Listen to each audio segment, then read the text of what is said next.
बंदी छोड़ सतगुरु रामपाल जी महाराज जी की जय हो। परमपिता परमेश्वर सारी सृष्टि के रचनहार, कुल मालिक, असंख्य ब्रह्मांडों के रचयिता परम पूज्य सतगुरु रामपाल जी महाराज जी के चरण कमलों में दास का कोटि कोटि दंडवत प्रणाम। और लाइव देख रहे आप सभी भाई बहनों को दास का सत्साहिब।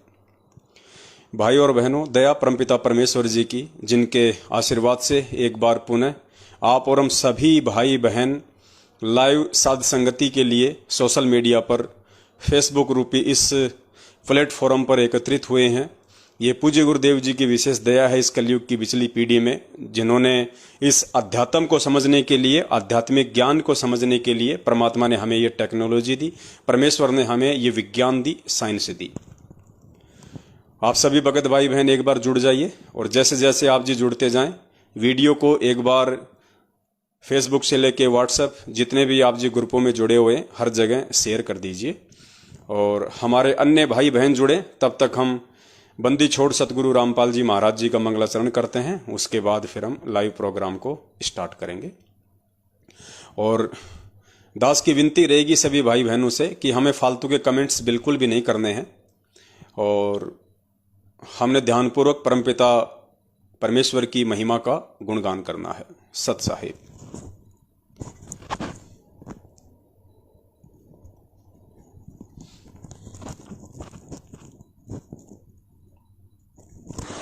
सत साहिब। बंदी छोड़ कबीर साहिब की जय। बंदी छोड़ गरीबदास जी महाराज की जय। स्वामी रामदेवानंद जी महाराज की जय। बंदी छोड़ सतगुरु रामपाल जी महाराज की जय। सर्व संतों की जय, सर्व भक्तों की जय, धर्मी पुरुषों की जय, श्री काशी धाम की जय, श्री छुड़ानी धाम की जय, श्री करोता धाम की जय। सत साहिब। ग्रीव नमो नमो सतपुर सकूं, नमस्कार गुरु के नहीं, सुर नर मुनि जन साधवा, संतों सर्व सुधी नहीं, सतगुरु साहिब संत सब है, डंडो तुम प्रणामे, आगे पीछे मत हुए तिनको जा कुर्बान, निराकार निर्विषम काल जाल भंजनम, निर्लेपम निज नीर गुणम, अकल अनुप सोन दुनम, सोहम सुरति समाप्तम, सकल समाधान बेपरवाह था है, वार पार नहीं मत तुम ग्रीव जो सुमर सिद्ध होई, गणनायक गलता ना करो पारस पद परवाना, आज गणेश मनाऊं गणनायक देवन देवा, चरण कमल लाऊं आदि अंत कर सेवा, परम शक्ति संगीतम रिद्धि सिद्धि दाता सोई, अविगत गुण अतीतम सत्य पुरुष निर्मोही, जगदम्बा जगदीशम मंगल रूप मुरारी, तन मन अर्पण शीशम भक्ति मुक्ति भंडारी, ईश्वर नर मुनि जन जावे, ब्रह्मा विष्णु महेशा, शेष सहस मुख गावे, पूजे आदि गणेशा, इंद्र कुबेर सरीखा, वरुण धर्म राय जावे, समर्थ जीवन जी का, मन इच्छा कर पावे, 33 कोटि अधारा, जावे सहसे 88, उतरे भव जल पारा, कट है यम की फांसी, 33 कोटि अधारा, जावे सहसे 88, उतरे भव जल पारा, कट है यम की फांसी।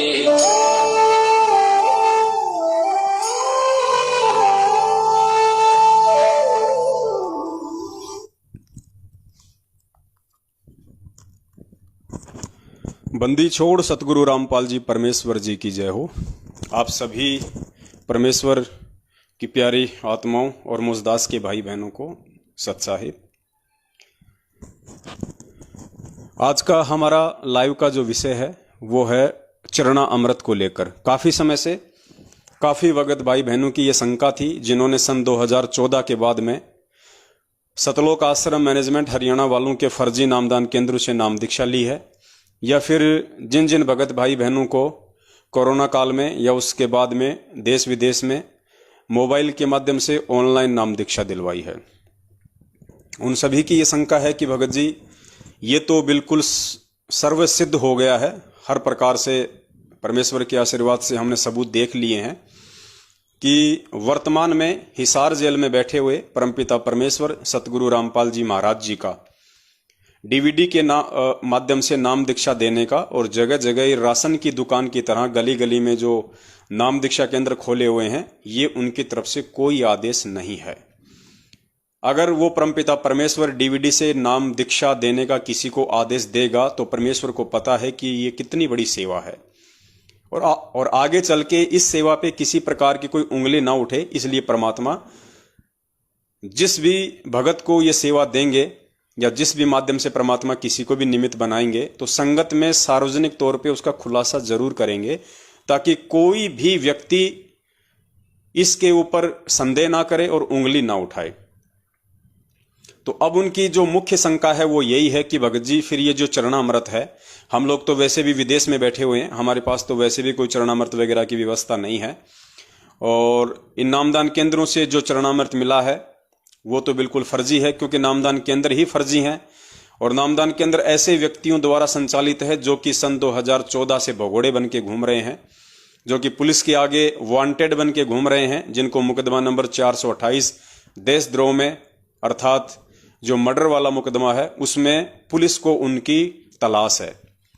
तो संत रामपाल जी महाराज जी का भगत होके यदि उनका खुद का भाई महेंद्र उर्फ मोहनलाल, क्योंकि नाम उसका महेंद्र है, बरवाला कांड के बाद में पुलिस से बचने के लिए उसने अपना नाम बदल लिया मोहनलाल, साथ में परमपिता परमेश्वर जी का छोटा कलयुगी बेटा मनोज और परमपिता परमेश्वर जी की जो कलयुगी बेटी है मंजू, उसका पति संजय खानपुर वाला, और भी बहुत सारे लोग हैं।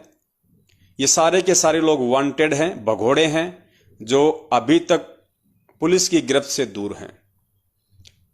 तो ऐसे व्यक्तियों के द्वारा ये नामदान केंद्र खोले गए हैं, क्योंकि ये सभी के सभी लोग अविश्वासी हैं, इनको अपने गुरुदेव पे विश्वास नहीं है, ना इनको भक्ति पे कोई विश्वास है। अगर इनको भक्ति और भगवान पे विश्वास होता तो आज ये भगोड़े बन के नहीं घूमते, बल्कि अपने परमेश्वर के ज्ञान आधार से सच्चाई के रास्ते पे चलते हुए ये प्रशासन का सामना करते, ये कोर्ट का सामना करते। तो ये तो सर्वसिद्ध है कि इन भगोड़ों के द्वारा खोले गए नामदान केंद्र सही नहीं हो सकते, 100% ये फर्जी हैं। तो अब जो चरणामृत हमें जो मिला है इन नामदान केंद्रों से, उसको हम कैसे सही मान सकते हैं? 100% वो भी पूज्य गुरुदेव जी का नहीं हो सकता, और अगर पूज्य गुरुदेव जी का है भी तो वो काम नहीं करेगा, क्योंकि ये वही लोग हैं जिन लोगों ने बरवाला कांड के माध्यम से पूज्य गुरुदेव जी को जेल में बैठाया। तो इन लोगों के ऊपर उस परमात्मा की मेहर नहीं है, वो परमात्मा इन लोगों से रुष्ट है, दुखी है, क्योंकि इन्होंने अपने कुकर्मों से, मनमानी हरकतों से, बरवाला कांड में जो इन्होंने कुकर्म किए, भगत समाज को काले कपड़े पहना के हाथों में हथियार देके जो कमांडो बनाया, पुलिस वालों के साथ में लड़ाया भिड़ाया, कोर्टों में परमपिता परमेश्वर का झूठा सर्टिफिकेट ये लोग पेश करते रहे, तारीखों पे तारीखें ये लोग लेते रहे, ताकि प्रशासन अपनी खामोशी तोड़े और बरवाला पे अटैक करे और संत रामपाल जी महाराज जी को जेल हो। ऐसा उस काल भगवान की साजिश थी, और काल भगवान ने पूज्य गुरुदेव जी के परिवार वालों को अपनी इस साजिश में मोहरा बनाया, निमित्त बनाया अपने एजेंट के रूप में, और वो सफल भी हुआ। लेकिन उनकी सफलता के पीछे परमपिता परमेश्वर का बहुत बड़ा हाथ होता है। परमात्मा भी यही चाहते हैं कि ये भी थोड़े दिन खुश हो ले, और मैं भी अपने बच्चों की परीक्षा ले लेता हूं जो मैंने 27 साल से इनको ज्ञान दिया है। तो पुण्यात्माओं, 2006 के करोथा कांड के विषय में भी पूज्य गुरुदेव जी ने यही कहा था कि ये जो करोथा कांड था, ये काल भगवान का झकझोल था, और उस परमपिता परमेश्वर ने इसी बहाने अपने हीरों की परीक्षा कर ली, अपने बच्चों की परीक्षा कर ली कि अभी मेरे बच्चे कितने कच्चे हैं और कितने पक्के हैं। तो ठीक इसी प्रकार 2014 का बरवाला कांड भी उन्हीं काल एजेंटों का कराया एक घटनाक्रम था, और वो परमपिता परमेश्वर सतगुरु रामपाल जी भगवान भी यही चाहते थे कि चलो कोई बात नहीं, 27 साल हो गई हैं, चलो इसी बहाने मैं भी अपने बच्चों की परीक्षा ले लेता हूं कि मेरे बच्चे मुझे कितना पहचान पाए हैं, मेरे बच्चे आदेशों के गुलाम बने हुए हैं या फिर मेरे ज्ञान के गुलाम हैं। क्योंकि आज मैं हूं तो आदेश देता रहूंगा, कल को मैं चला जाऊंगा तो फिर कौन आदेश देगा, और मेरे आदेशों के गुलाम यदि ये बने रहेंगे तो फिर ज्ञान को आधार नहीं बना पाएंगे और कभी भी ये लोग सतलोक नहीं आ पाएंगे और ना ही आने वाली पीढ़ियां आ पाएंगी। तो बहुत सारी बातें थी इसमें। तो पुण्यात्माओं, आज का हमारा जो विषय है वो चरणामृत को लेके है। और उससे पहले एक भाई हैं, उनका नाम निकल गया, मैं देख नहीं पाया, कमेंट्स कर रहे थे। वो कह रहे थे कि भगत जी, कबीर परमात्मा ने काल भगवान से झूठ क्यों बोला कि बिचली पीढ़ी में मेरा हंस जाएगा। क्योंकि बहुत सी बार आप लोगों ने परमपिता परमेश्वर का वो सत्संग सुना होगा जिसमें परमात्मा ने धर्मदास जी को सच्चाई बताई थी। जब धर्मदास जी डगमग होने लगे थे तो परमात्मा ने उनका दिल डांटने के लिए उनको कहा था कि भाई तू घबरा मत और मैं तुझे सच्चाई बताता हूं। और परमेश्वर ने धर्मदास जी से कहा कि धर्मदास, 12वें पंथ में आगे चल के मैं खुद ही आऊंगा, मेरा कोई हंस नहीं आएगा, मेरा कोई संत नहीं आएगा, क्योंकि परमेश्वर के काम परमेश्वर ही किया करते हैं। फिर पूज्य गुरुदेव जी ने कहा कि धर्मदास को तो परमात्मा ने सच्चाई बता दी और फिर उस परमात्मा ने काल के आगे थोड़ा सा ये छुपाया था कि मेरा संत जाएगा, मेरा हंस जाएगा। तो भाई का सवाल है कि परमपिता परमेश्वर ने ऐसा झूठ क्यों बोला। हो सकता है भाई अभी नए नए परमपिता परमेश्वर की शरण में आए हों, या हो सकता अभी ये भाई केवल सत्संग ही सुन रहे हों। तो मन में ऐसी शंका होना जायज सी बात है, कोई बड़ी बात नहीं है। लेकिन झूठ शब्द उस परमपिता परमेश्वर की डिक्शनरी में नहीं होता है। ये उस परमपिता परमेश्वर के 100 छल छिद्र में आता है। परमात्मा कहते हैं 100 छल छिद्र मैं करूं अपने जन के काज, हिरणाकुश उदर विदारिया नरसिंह जूं धर दूं साज। तो ये 100 छल छिद्र में आता है परमात्मा के। पहले आप ये सत्संग सुन लीजिए जिसमें परमात्मा ने धर्मदास जी को पहले ही कह दिया था कि आगे चल के 12वें पंथ में मैं स्वयं ही आऊंगा। अर्थात आज हमारे पूज्य गुरुदेव जी के रूप में स्वयं कबीर परमेश्वर ही धरती पे प्रकट हैं।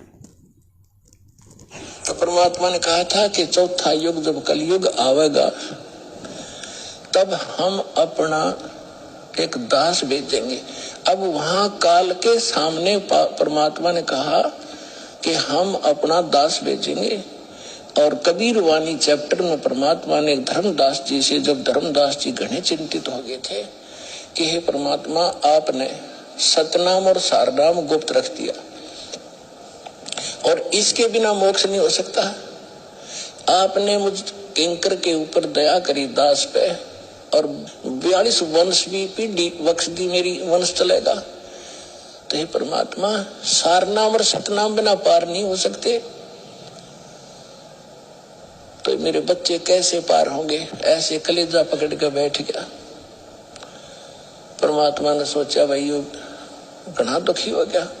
तो परमेश्वर ने कहा कि सुन ले, काल ने क्या कहा था, 12 पंथ करूं मैं साजा, नाम तुम्हारा ले करूं आवाजा। 12 पंथ नाम जो लेगी, हमरे मुख में आन समोही। जाओ जोग जीत संसारा, जीवन माने कहा तुम्हारा। जीव तुम्हारा कहा न माने, हमारी ओढ़ हो बाद बखाने। अब इतना समय नहीं रहा, मैं वो सारे प्रमाण आज नहीं दिखा पाऊंगा आपको कि 12 पंथ कौन कौन से हैं। तो 12 पंथ, 12वां पंथ गरीबदास पंथ बताया है, लिखा कवि सागर में।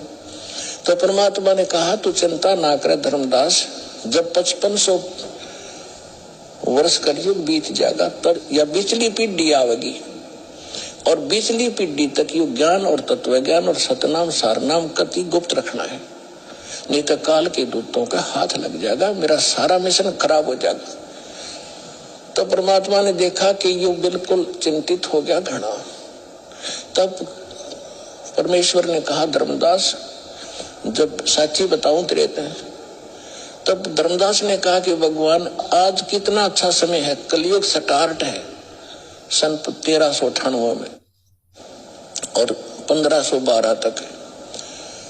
और आज भी लोग ना मानते और आप कह रहे हो आगे तो भयंकर कलयुग पैदा कर देगा, काल ऐसा जुल्म कर देगा, हाहाकार मच जाएगी, इंसान कृत नहीं हो जाएंगे। तो उस समय कैसे पार होंगे। आज तो आप भी विद्वान हैं और फिर भी ना मान रहे ये लोग।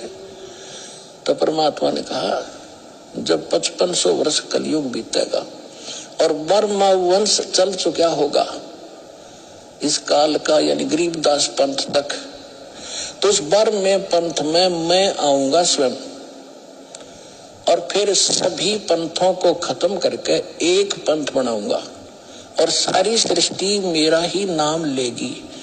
तेरे 42 वंश क्या सारी सृष्टि न पार करूंगा धर्मदास, इन 42 की चिंता छोड़ तू। तब उसका दिल डटा था और काल के सामने परमात्मा ने थोड़ा सा भेद रखा कि मैं अपना अंश भेजूंगा। तो यहाँ परमपिता परमेश्वर जी अपने सत्संग के माध्यम से कह रहे हैं कि जब वो धर्मदास बहुत ज्यादा चिंतित हो गया था, क्योंकि धर्मदास जी ने देख लिया था कि बिना इस परमात्मा के जीव को यहां से कोई पार नहीं कर सकता। अगर परमात्मा का हंस आएगा तो पता नहीं उसके हंस की कोई बात माने या ना माने। तो धर्मदास चिंतित हो गया था। तो परमेश्वर ने उसकी चिंता को समाप्त करने के लिए उसको यथार्थता बताई, उसको सच्चाई बताई कि धर्मदास, जब 12वां पंथ चल चुका होगा तो 12वें पंथ में आगे चल के मैं स्वयं ही आऊंगा। तो 17 फरवरी 1988 को परमपिता परमेश्वर सतगुरु और रामपाल जी महाराज जी, जो कि 8 सितंबर 1951 को ही धरती पे प्रकट हो चुके थे, 38 वर्ष बाद में 17 फरवरी 1988 को वे स्वामी रामदेवानंद जी महाराज जी को निमित्त बना के उन्होंने अपना मुंह बोला गुरु उनको बनाया और 12वें पंथ में उन्होंने एंट्री की। तो स्वयं उस परमात्मा ने ही एंट्री की, स्वयं वो परमात्मा ही धरती पे आया हुआ है। अब काल को जो परमेश्वर ने कहा था कि मेरा हंस जाएगा, तो वो भी बात बिल्कुल सही है, क्योंकि भगवान ना झूठ बोलता है ना वो झूठा होता है। तो वो भी बिल्कुल सही है, क्योंकि उस काल के सामने वो परमात्मा जब थे, जिस समय वार्ता हो रही थी, उस समय वो परमात्मा अपने ही पुत्र जोगजीत जी के रूप में थे और उन्होंने कहा था कि मैं अपना अंश भेजूंगा। तो पुण्यात्माओं, स्वयं तो वो परमात्मा काल के सामने आ नहीं सकता, क्योंकि उनको काल की औकात का पता है कि यदि मैं अपने वास्तविक रूप में इस काल के सामने आ गया तो इसका कलेजा फट जाएगा, इसका कलेजा फट जाएगा अगर मैं इसके सामने आ गया तो। इसलिए परमात्मा हमेशा अपने आप को छुपाते हुए ही इस पृथ्वी लोक पे आते हैं। और भगत जी, आज परमात्मा सतगुरु रामपाल जी महाराज जी के चोले में है, अर्थात वो कबीर परमात्मा जो सतलोक में बैठा है अपने वास्तविक रूप में, उस रूप को हल्का करके आज वो परमात्मा सतगुरु रामपाल जी महाराज जी के रूप में धरती पे प्रकट हैं। तो काल को यही है कि हाँ, वो परमात्मा तो स्वयं नहीं आया हुआ है धरती पे, उस परमात्मा का कोई अंश, उस परमात्मा का कोई हंस, उस परमात्मा का कोई दूत जरूर इस पृथ्वी पे आया हुआ है। तो परमात्मा अपने वास्तविक रूप में ना आके अपने वास्तविक रूप के ऊपर एक हल्का सा ओवरकोट सतगुरु रामपाल जी महाराज जी का जिन्होंने पहना हुआ है, वो काल की नजरों में काल का, वो उनका परमात्मा का दूत है, परमात्मा का अंश है, जबकि उस ओवरकोट के नीचे स्वयं वो कबीर परमात्मा ही है। तो भगत जी, स्वयं वो कबीर भगवान इस पृथ्वी पे प्रकट है और काल की नजरों में उस परमात्मा का दूत है, परमात्मा का अंश इस पृथ्वी पे ज्ञान दे रहा है। तो दोनों स्थिति में परमात्मा ने झूठ नहीं बोला है। परमात्मा ने धर्मदास जी को जो कहा कि मैं स्वयं ही आऊंगा, तो परमेश्वर स्वयं ही आए हुए हैं, और काल को कहा कि मेरा दूत जाएगा, मेरा अंश जाएगा, तो परमेश्वर अपने वास्तविक रूप को छुपा के सतगुरु रामपाल जी महाराज जी का चोला पहन के इस पृथ्वी पे प्रकट हैं। तो काल की नजरों में उस परमात्मा का अंश है, उस परमात्मा का हंस है, उस परमात्मा का दूत है संत रामपाल जी महाराज। तो इस प्रकार से भगत जी हमने इस अध्यात्म को समझना है, क्योंकि परमेश्वर ने जो वचन बोल दिया वो अटल सत्य है, वो झूठ हो ही नहीं सकता, सोचना भी मूर्खता होगी। तो ये भाई का एक छोटा सा सवाल था। उसके बाद पुण्यात्माओं, हम आप आगे बढ़ते हैं। हमारा आज का जो विषय है चरणा अमृत को लेके, कि भाई फर्जी नामदान केंद्र हैं, ये तो सर्वसिद्ध हो चुका है। तो इन फर्जी नामदान केंद्रों पे मिलने वाली वस्तुएं भी फर्जी ही होंगी। परमपिता परमेश्वर का जब इनके ऊपर कोई आशीर्वाद ही नहीं है, कोई मेहर ही नहीं है, और उस मालिक को जेल में बैठा के इन लोगों ने काल एजेंट बन के मनमुखी रूप से अपने धार्मिक धंधे के विस्तार के लिए जगह जगह जो ये राशन की दुकान की तरह सेंटर खोल रखे हैं, तो ये तो फर्जी है ही हैं। इन पे परमात्मा की कोई मेहर नहीं है, तो चरणामृत भी सही नहीं हो सकता। देखो पुण्यात्माओं, चरणामृत सही हो या नहीं हो विषय ये नहीं है, और अकेले उस चरणामृत के पीने से हम सतलोक नहीं जा सकते, ये भी सत्य है। और चरणामृत पीना भी जरूरी है, और चरणामृत असली होना भी जरूरी है, क्योंकि जब हम नित्य नियम करते हैं रोजाना, तो पेज नंबर 23 के ऊपर परमात्मा हमें कहते हैं कि चरणा अमृत कदाचित पावे 84 कटे लोक सिंधावे। एक भगत के मोक्ष प्राप्ति में चरणा अमृत का भी बहुत अधिक महत्व है। परमात्मा उसके युगन युगन के पाप कर्मों का नाश करते हैं। चरणामृत के पान से भगत को सद्बुद्धि आती है और उसको आधीनी आती है, क्योंकि चरणामृत पीने का मतलब है हम किसी के चरणों का अमृत पी रहे हैं, हम किसी के जो है चरणों का जल पी रहे हैं। तो अगर कोई अहंकारी व्यक्ति होगा तो वो दूसरे के चरणों का जल नहीं पिएगा। इसलिए परमात्मा भगत के भक्ति भाव को चेक करने के लिए परमात्मा एक भगत के अंदर जो अभिमान या मान बड़ाई रूपी जो कीड़ा होता है थोड़ा बहुत, उसको परमात्मा शांत करने के लिए, उसको नष्ट करने के लिए अपना चरणा अमृत देते हैं।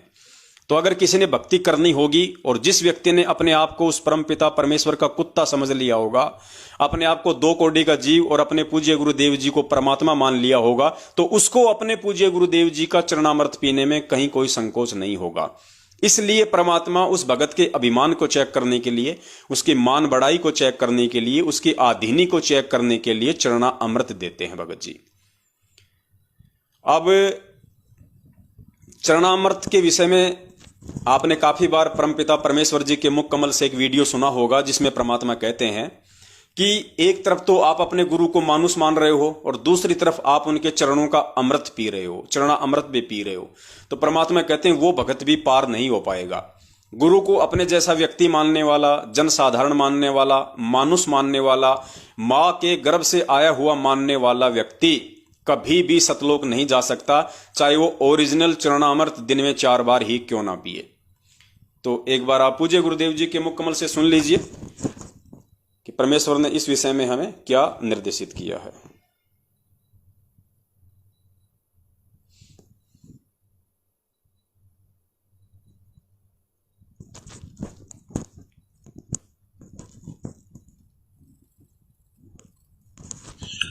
कबीर गुरु को मानुष जोगने और चरणामृत को पाने, ते नर नरक जावेंगे हे जन्म जन्म होए समान। जो क्या बताते हैं, गुरु को मानुष मानते हैं और चरणामृत भी देखा चरणामृत भी गुरु जी के चरणों का जल उसको भी पी रहे हैं और ऊपर से एक मनुष्य मान रहे हैं। कहते उससे भी वो भी फिर 84 लाख योनियों का अधिकारी है, उसकी भक्ति चले नहीं। गुरु को मानुष जोगने और चरणामृत को पान, ते नर नरक में जावेंगे फिर जन्म जन्म होए समान। चरणामृत ले लेकिन भगवान समझ के ले। मान लो मूलधन 100 रुपये, पुण्यात्माओं एजुकेशन का अब आपको लाभ होगा। तो परमपिता परमेश्वर जी ने यहां पे सिद्ध कर दिया है अपने वीडियो के माध्यम से कि चरणामृत भी पियो, लेकिन चरणामृत पीने का फायदा तभी है जब आप अपने गुरु को परमात्मा मानोगे, भगवान मानोगे। अगर आप उनका जन्मदिन मनाते हो, आप उनका अवतरण दिवस मनाते हो, उनको एक माँ के गर्भ से आया हुआ मानते हो, या उस कबीर परमात्मा का भेजा हुआ कोई संत मानते हो, और उसके बाद यदि आप उनका चरणामृत भी पीते हो, तो वो चरणामृत आपके लिए पानी के बराबर है, आपके ऊपर कोई काम नहीं करेगा। आप 84 लाख योनियों के अधिकारी हो परमेश्वर की इस वाणी के अनुसार। दूसरा, परमात्मा ने यह भी कहा कि गुरु को मानुष मान के आप कभी भी सतलोक नहीं जा सकते हैं, और आपके मन में आज नहीं तो कल कभी न कभी दोष जरूर आएगा। किस व्यक्ति के? जो गुरु को मानुष मानेगा, जो गुरु को परमेश्वर नहीं मानेगा, भगवान नहीं मानेगा, सारी सृष्टि का रचनहार नहीं मानेगा, गुरु को सौद स्वरूपी नहीं मानेगा, गुरु को तेज पुंज वाला परमेश्वर नहीं मानेगा। पूज्य गुरुदेव जी कह रहे हैं कि ऐसे भगत के मन में एक ना एक दिन अपने गुरु के प्रति दोष जरूर आएगा। और पुण्यात्माओं, जब गुरु के प्रति ही दोष आ गया तो ये मानव जीवन ही बेकार हो गया, फिर कोई फायदा नहीं हुआ फिर इतने वर्ष तक भक्ति करने का। सुनिए पूज्य गुरुदेव जी के मुख कमल से। परमात्मा बताते हैं, गुरु मानुष कर जानते, ते नर कहिए अंधे, ओवे दुखी संसार में आगे यम के फंदे। गुरु को मानुष कर जानते तो ते नरकइये अंधे। और फिर होवे दुखी संसार में, फिर काल के फंद। पुणात्मा, हमने गुरु जी को परमात्मा मानना पड़ेगा। परमात्मा मानने से हमारी यह प्रॉब्लम सोल्व होएगी, नहीं तो नहीं हो सकती। हम अपने ही जैसा गुरु को मानने, एक मानुष रूप मान करके हम यदि उसके साथ रहेंगे तो कभी ना कभी दोष आपके मन में आवेगा। कभी ना कभी दोष आपके मन में आवेगा। कब? यदि आप गुरु को अपने जैसा मानुष मान के उनके साथ रहोगे, उनकी भक्ति करोगे। तो पूज्य गुरुदेव जी कह रहे हैं कि आज नहीं तो कल आपके अंदर दोष आएगा ही आएगा। और पुण्यात्माओं, जब गुरु भगवान के प्रति ही दोष आ गया तो फिर धिक्कार है उसका जीवन। तो पुण्यात्माओं, चरणामृत के विषय में आज का जो वीडियो बनेगा, उससे पहले आप जियों को ये चीज जानना अति आवश्यक है और आपकी अंतरात्मा में ये बात बैठना अति आवश्यक है कि गुरु ही परमात्मा है, गुरु ही भगवान है। सतगुरु रामपाल जी महाराज ही सारी सृष्टि का रचनहार है। स्वयं वो कबीर परमात्मा है जो चारों युगों में आता है। आज वही कबीर परमात्मा अपने तेज पुंज के शरीर को हल्का करके सतगुरु रामपाल जी महाराज जी के चोले में धरती पे प्रकट है। जब तक पुण्यात्माओं ये प्रकट और जन्म, ये जो दो शब्द हैं, इनमें से एक शब्द जन्म को जब तक आप जी अपने दिलो दिमाग से कैंसिल नहीं कर दोगे, तब तक पुण्यात्माओं ये चरणामृत आप लोगों के ऊपर काम नहीं करेगा, आप लोगों के ऊपर असर नहीं करेगा, चाहे आप रोज चरणामृत पियो आप, क्योंकि ये परमेश्वर की वाणियां हैं। और गुरुदेव कहते हैं कि ये डूम भाट के गीत नहीं है जो आपके मनोरंजन के लिए सुनाए जा रहे हैं। इन चीजों को जब तक आप अपने हृदय में नहीं संभालोगे, तब तक पुण्यात्माओं ये जो मंत्र हैं जो पूरी सृष्टि में किसी के पास नहीं है, स्वयं वो परमात्मा ही आके इन मंत्रों को दान करता है, ये मंत्र भी उस दिन से आपके ऊपर पूर्णतया काम करने लग जाएंगे। जब तक आप अपने गुरु को मानुष मानेंगे, मां के गर्भ से आया हुआ मानेंगे, अपने जैसा व्यक्ति मानेंगे, कबीर परमात्मा का भेजा हुआ संत मानेंगे, पुण्यात्माओं, तब तक ये जो मंत्र हैं, चाहे प्रथम मंत्र हो चाहे सतनाम मंत्र हो, सारनाम तो अभी तक गुरुदेव ने किसी को दिया ही नहीं सिवाय एक आत्मा के, और वो आत्मा थी हमारे दादा गुरुदेव स्वामी रामदेवानंद जी महाराज, जिनको सतगुरु रामपाल जी महाराज जी ने सारनाम और सार शब्द देके इस काल लोक से सतलोक भेजा। केवल वही आत्मा सारनाम की अधिकारी थी। और आज वर्तमान में यदि सारनाम का कोई अधिकारी बनने जा रहा है तो परमपिता परमेश्वर के सत्सेवक हैं जो साध संगति से जुड़े हुए हैं, और साध संगति से जुड़ के जिन्होंने गुरु और परमात्मा के बीच की खाई को लगभग मेट दिया है, मिटा दिया है। आज उन्हें अपने गुरुदेव में कबीर परमेश्वर के दर्शन होते हैं, ना कि अपने गुरुदेव में उस कबीर परमात्मा के भेजे हुए किसी संत के दर्शन होते हैं। तो ये भक्ति का मूल है, ये भक्ति की रीढ़ की हड्डी है। ये सत भक्ति हमें तब तक समझ में नहीं आ सकती और इस सत भक्ति से जुड़कर हम तब तक इसका फायदा नहीं उठा सकते जब तक हम गुरु और परमात्मा के बीच की खाई को मिटा नहीं देंगे।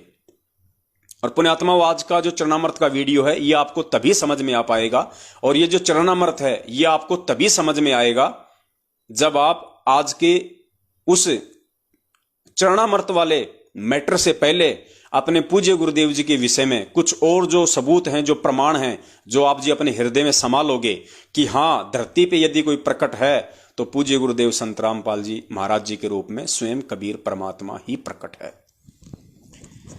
तो बहुत सारे जो कंसेप्ट हैं परमात्मा क्लियर करवाएंगे, आप जी धैर्य के साथ में सुनते रहिए। पुण्यात्मा, साध संगति का यही लाभ है, यही फायदा है। और परमपिता परमेश्वर जी का जो मिशन होता है कलयुग की बिचली पीढ़ी में, उस मिशन का एक मुख्य हिस्सा होता है साध संगति। ये साध संगति आज से पहले नहीं हुई। क्यों नहीं हुई? क्योंकि आज से पहले हम गुरु को मानुष ही मानते रहे थे, और गुरु को मानुष मानने वाले चाहे रात दिन साध संगति कर लो, उसका कोई असर नहीं होना। तो बिचली पीढ़ी में ही परमात्मा अपने मिशन का एक मुख्य हिस्सा साध संगति को चुनते हैं, और ये निर्भर करता है उस परमपिता परमेश्वर की अपनी मौज पे, अपनी इच्छा पे कि वो किस आत्मा को साध संगति के लिए निमित्त बनाते हैं। निमित्त बनने वाले का इसमें कोई रोल नहीं होता है। निमित्त बनने वाला एक जीव है, निमित्त बनने वाला एक पत्थर है, एक जानवर है, एक पशु है। वो परमेश्वर किस पशु को इंसान बना दे, इंसान से देवता बना दे, ये उसकी अपनी मेहर के ऊपर है।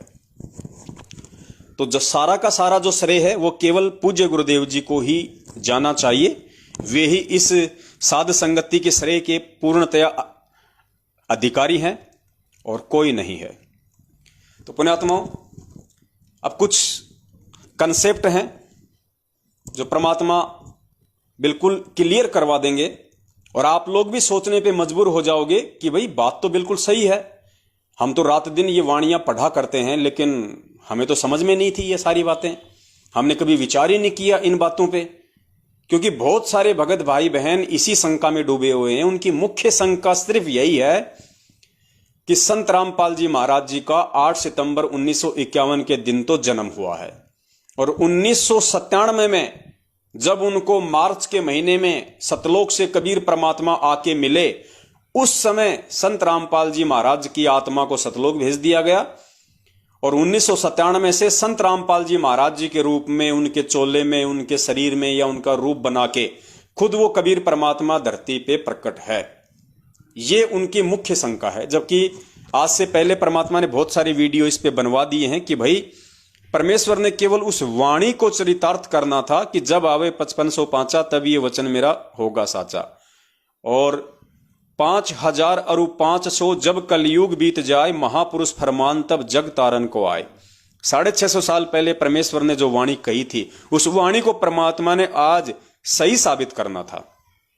तो 1997 वाली जो बात परमेश्वर ने अपनी गहरी नजर आध्यात्मिक ज्ञान गंगा पुस्तक के पेज नंबर 538 पे जो लिखा है कि मुझ रामपाल दास को 1997 में कबीर परमात्मा आके मिले, सिर्फ और सिर्फ इस परमात्मा ने ये भूमिका इन वाणियों को सही साबित करने के लिए, जो 650 साल पहले धर्मदास जी के माध्यम से कबीर सागर में लिपिबद्ध करवाई थी, उनको सत्य साबित करने के लिए, उनको चरितार्थ करने के लिए ही परमात्मा ने इस लिखावट का जो है वो प्रयोग किया है, इस शब्द का परमात्मा ने प्रयोग किया है। अन्यथा परमात्मा तो 8 सितंबर 1951 से ही धरती पे प्रकट है।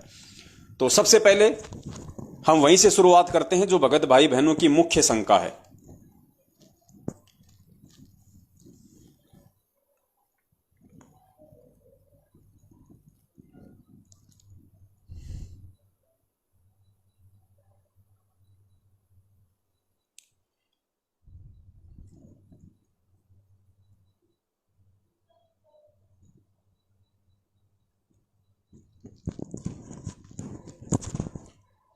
पुण्यात्माओं, ये पूज्य गुरुदेव जी कहते हैं ना कि अध्यात्म बहुत ज्यादा गहरा है, उलझा हुआ है, और जब तक पुण्यात्माओं हम इसको ज्ञान आधार से परमेश्वर के द्वारा हमें जो बुद्धि दी गई है, जो सत्संग दिए गए हैं, जब तक हम इसको सुलझा नहीं लेंगे पुण्यात्माओं, अध्यात्म में आगे हम बढ़ नहीं सकते।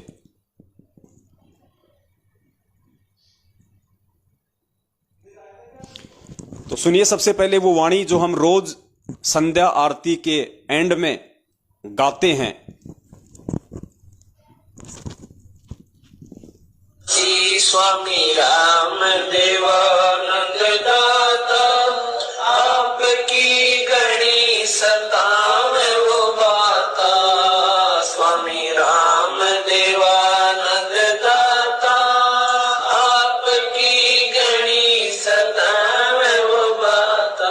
तेरा राम पाल अज्ञान किया सतलोक का वासी। तेरा राम पाल अज्ञान किया सतलोक का वासी। मेरे गुरुदेव भगवान दियो काट काट की पास। पुण्यात्मा वाणी आपने सुनी जो हम रोज पढ़ते हैं संध्या आरती में। अब पुण्यात्मा ये अध्यात्म है, बिना पूज्य गुरुदेव जी के आशीर्वाद के, बिना उनकी सत्य प्रेरणा के ये समझ में नहीं आ सकती हैं ये वाणियां, जिस पे गुरुदेव की मेहर हो। परमात्मा कहते हैं सब सुमरे अपने अनुमाना, तो गति लखी न जाए, और कहे कबीर कृपया कर जन पर ज्यों की त्यों समझाए। जिस पे उस कबीर परमात्मा की मेहर हो जाएगी वही इन वाणियों को समझ सकता है और वही अपने अन्य भगत भाई बहनों को समझा सकता है। 17 फरवरी 1988 को पूज्य गुरुदेव जी लीलामय तरीके से, जैसे 650 साल पहले उन्होंने रामानंद जी को अपना मुंह बोला गुरु बनाया था, ठीक उसी प्रकार गुरु शिष्य की परंपरा को निभाने के लिए और अपने गुरु के प्रति, सतगुरु के प्रति एक भगत का क्या भाव होना चाहिए, क्या उसकी श्रद्धा होनी चाहिए, कितना उसका समर्पण होना चाहिए, इन सभी चीजों को एक उदाहरण के रूप में पेश करने के लिए परमेश्वर ने एक लीला की थी। स्वामी रामदेवानंद जी महाराज जी को अपना मुंह बोला गुरु बनाने की 17 फरवरी 1988 को। और उसके बाद में सतगुरुदेव जी ने जो ये वाणी बोली है कि स्वामी रामदेवानंद जी दाता आपकी घनी सतावे वो बाता, तेरा रामपाल अज्ञान किया सतलोक का वासी। पुण्यात्माओं, परमात्मा ने उस वाणी को चरितार्थ करने के लिए जो 650 साल पहले बोली गई थी 1997 के लिए, कि 1997 से धर्मदास मेरा 13वां कबीर पंथ शुरू होगा और 1997 में मैं अपना यथार्थ 13वां कबीर पंथ में चलाऊंगा इस पृथ्वी पे। पुण्यात्मा, उस वाणी के अनुसार उस कबीर परमेश्वर ने 1997 में ही धरती पे प्रकट होना था, लेकिन दुनिया की नजरों में, उस लिखी हुई वाणी के अनुसार दुनिया की नजरों में, शास्त्रों के अकॉर्डिंग परमात्मा ने 1997 में धरती पे प्रकट होना था। इसलिए परमात्मा ने उससे पहले 1997 से पहले यानी 8 सितंबर 1951 से लेके 1997 तक परमेश्वर ने एक ऐसा जीवन जिया, एक ऐसी लीला की जिसे कोई समझ नहीं सकता कि धरती पे वो कबीर परमात्मा पहले ही प्रकट हो चुके हैं। और उस वाणी के अनुसार परमेश्वर ने कि भाई 1997 में यानी 5000 और 500 जब कलयुग बीत जाए, महापुरुष फरमान तब जग तारण को आए, यानी 1997 में वो महापुरुष जग का उद्धार करने के लिए आएगा। तो परमात्मा ने उस वाणी को सिद्ध करने के लिए संध्या आरती में इस शब्द का सहारा लेना पड़ा कि तेरा रामपाल अज्ञान किया सतलोक का वासी। यानी 8 सितंबर 1951 से 1997 के बीच में उस कबीर परमेश्वर ने जो एक भगत की भूमिका की थी, वो भगत की भूमिका उनकी पूरी हुई और वो परमेश्वर अपने आप को छुपाते हुए दुनिया की नजरों में ये कह रहे हैं कि रामपाल की जो आत्मा थी या रामपाल नाम की जो आत्मा थी, वो अपने गुरुदेव के आशीर्वाद से, अपने गुरुदेव से ज्ञान प्राप्त करके, अपने गुरुदेव से सतभक्ति लेके वो सतलोक को प्राप्त हो गई है। सिर्फ ये भेद था एक। अब 1997 में महापुरुष आएगा वाणी के अनुसार, तो पुण्यात्मा 1997 में अगर परमात्मा धरती पे आएंगे तो अचानक से तो प्रकट होंगे नहीं। अगर अचानक से परमात्मा इस कलयुग की पिछली पीढ़ी में, इस साइंस वाले जमाने में, इस टेक्नोलॉजी के जमाने में, अगर 1997 में वो परमात्मा एकदम से आके प्रकट हो जाए, पुण्यात्मा उस भगवान को कोई भगवान नहीं मानेगा, क्योंकि ऐसे जादूगरी दिखाने वाले आजकल बहुत हैं। ऐसे जंत्र मंत्र करने वाले, ऐसे सर्कस में ये जो मैजिशियन हैं, ये जो जादूगर लोग हैं, ये बहुत कर देते हैं। ये कबूतर से इंसान बना देते हैं, इंसान का कबूतर बना देते हैं। तो काल ने ये सारी जो व्यवस्थाएं हैं, ये इस तरह की, ये तांत्रिक वाली, ये इसने पहले ही यहां पे सेट कर रखी हैं। तो वो कबीर परमात्मा अगर अपनी वाणी के अनुसार अगर 1997 में अचानक अगर वो प्रकट हो जाए 20 साल का बनके या 50 साल का बनके, तो पुण्यात्माओं आज आप और हम भी उन पे यकीन नहीं करते, हम उनको भगवान नहीं मानते।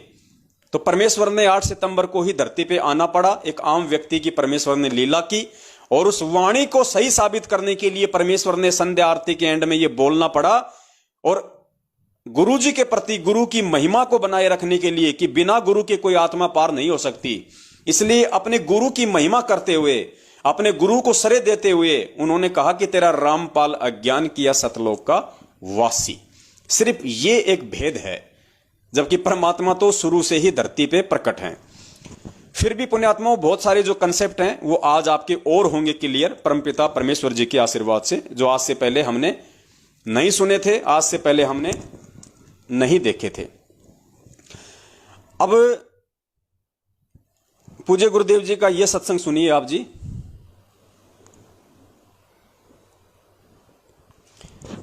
जिसमें परमात्मा स्पष्ट रूप से हमें कह रहे हैं कि पुण्यात्माओं आज तो भगवान आपके सामने आके खड़ा हो गया बिल्कुल क्लियर कहा परमेश्वर ने सत्संग में। 2013 या 14 का सत्संग है। गुरुदेव कह रहे हैं कि पुण्यात्माओं, आज तो भगवान आपके सामने आके खड़ा हो गया। तो आज हमारे सामने कौन खड़ा है पुण्यात्माओं? हमारे सामने हमारे पूज्य गुरुदेव जी खड़े हैं, जिनको हम भगवान मानते हैं। तो पूज्य गुरुदेव ने स्पष्ट संकेत कर दिया कि आज तो आपके सामने भगवान आके खड़ा हो गया। और पुण्यात्माओं, अब भी यदि तुम नहीं मानोगे तो तुम पार नहीं हो पाओगे। और परमात्मा ने कहा कि तुमने अब वो धोखा नहीं खाना है जो धोखा तुम 650 साल पहले खा गए।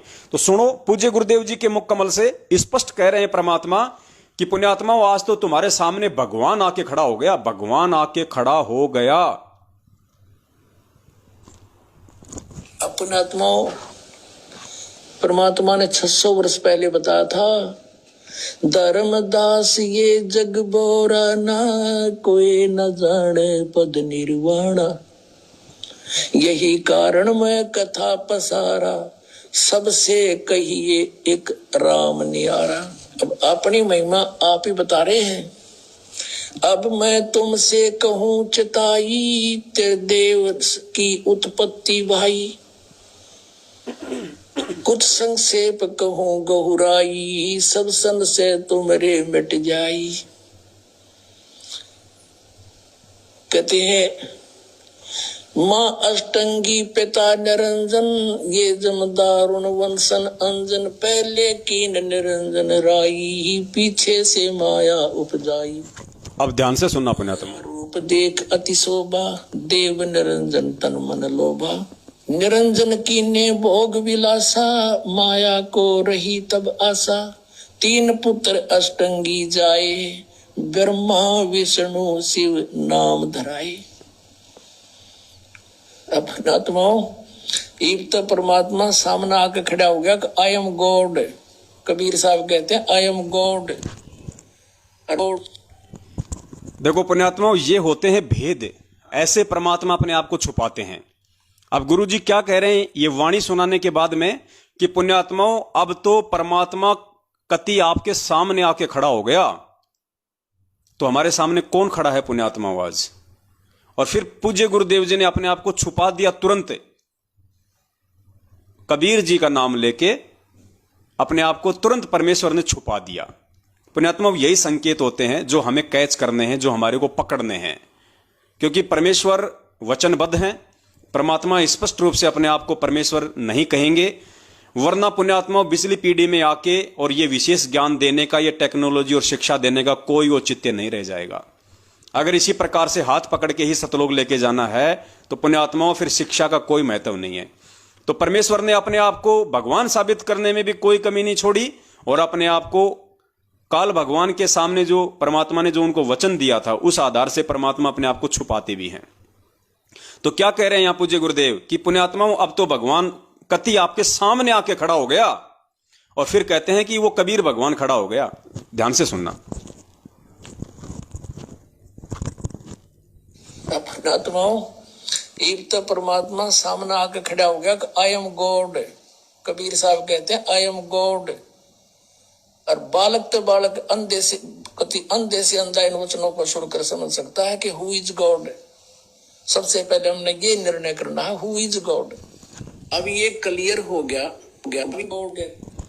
पूज्य गुरुदेव जी कह रहे हैं कि पुण्यात्माओं, इन वचनों को सुन के, यानी जो सत्संग हमें सुनाए जा रहे हैं 27 वर्षों से, इन वचनों को सुन के बच्चे से बच्चा यानी बालक से बालक भी ये समझ सकता है कि हु इज गॉड, यानी भगवान कौन है धरती पे आज।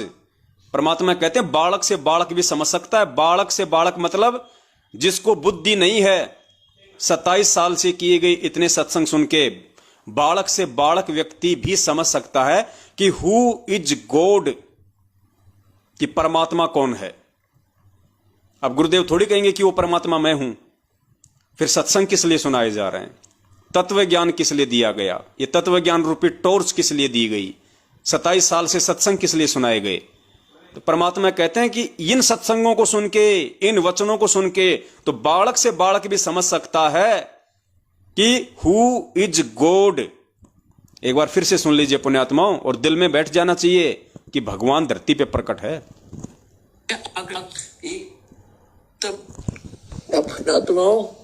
एक तो परमात्मा सामने आके खड़ा हो गया कि आई एम गॉड। कबीर साहब कहते हैं आई एम गॉड। और बालक तो बालक अंधे से अंधा इन वचनों को सुनकर समझ सकता है कि हु इज गॉड।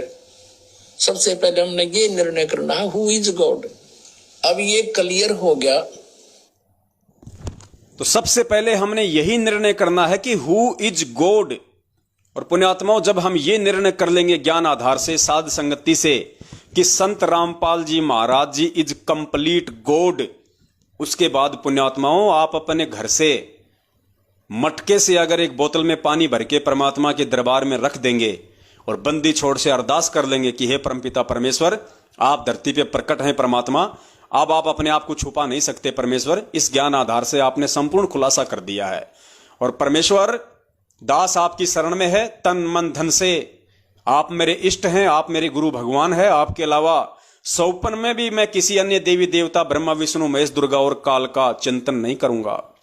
और परमेश्वर इस सामान्य से दिखने वाले जल में परमेश्वर अपनी अमृत वाणी को समाहित कीजिए, परमेश्वर अपने वचन को समाहित कीजिए। पुण्यात्मा, उसी दिन से वो बोतल परमात्मा चरणामृत बना देगा, अमृत जल बना देगा वो। इसके विषय में हम आगे बात करेंगे खुल के। उससे पहले हमारे को ये हृदय में समझ आना चाहिए कि धरती पे कौन है। अब आगे चलिए पुण्यात्माओं, हम दूसरी वाणी को लेते हैं।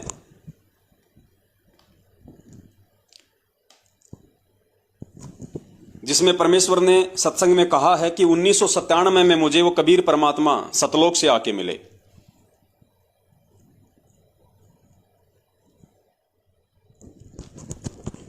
पहले आप जी ये छोटा सा सत्संग सुनिए परमात्मा का, और उसके बाद फिर परमात्मा इस पे विश्लेषण करवाएंगे कि इसमें पॉइंट क्या है।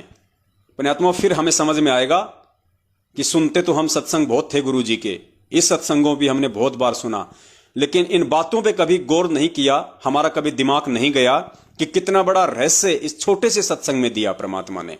समझने वाला वही समझ सकता है कि धरती पे वो कबीर परमात्मा 8 सितंबर 1951 से प्रकट है या 1997 में संत रामपाल जी महाराज जी की आत्मा को सतलोक भेज के उसके चोले में खुद है। सब कुछ क्लियर हो जाएगा। अब देखिएगा सन 1997 के लिए कैसे आपको यकीन होगा। देखना, दास ने एक पुस्तक लिखी है आध्यात्मी ज्ञान गंगा, और जो आपके कर कमलों में है, इसमें एक लेख है 538 पृष्ठ पे, यथार्थ कबीर पंथ परिचय नामक एक विषय है। और इसमें यहां लिखा है, मुझ दास यानी रामपाल दास को परमेश्वर कबीर साहिब जी संवत 2054 फाल्गुन मास शुक्ल पक्ष एकम मार्च 1997 को दिन के 10 बजे मिले थे तथा सार शब्द की वास्तविकता और संगत को दान करने का सही समय संकेत देकर अंतर्धान हो गए थे। और इसको यानी मुझे परमात्मा मिले थे, इसको अगले आदेश तक रहस्य युक्त रखने का आदेश दिया था। और फिर परमात्मा ने एक और अनमोल खजाना अभी 10 दिन के अंदर अंदर हमें दिया है। पुण्यात्माओं, इस छोटे से 2 मिनट के सत्संग में परमात्मा ने 2 इतने बड़े पॉइंट दे दिए हैं। और परमात्मा ने ये इसीलिए ये पॉइंट छोड़े हैं ताकि मेरे बच्चे मुझे पहचान लेंगे कि मैं 8 सितंबर से धरती पे प्रकट हूं या 1997 से। पुण्यात्माओं, ध्यान से सुनना इन चीजों को। 2 कौन से पॉइंट हैं? सबसे पहले चलिए पॉइंट नंबर 1 पे, और संगत को दान करने का सही पक्ष एकम मार्च 1997 को दिन के 10 बजे मिले थे तथा सार शब्द की वास्तविकता और संगत को दान करने का सही समय संकेत देकर अंतर्धान हो गए थे। और इसको यानी मुझे परमात्मा कह रहे हैं अपने आप को छुपाते हुए, उस वाणी को चरितार्थ करते हुए कि मार्च 1997 में कबीर परमात्मा मुझ रामपाल दास को मिले थे और सार शब्द की वास्तविकता, सार शब्द की या सार नाम की वास्तविकता और संगत को दान करने का सही समय बताकर।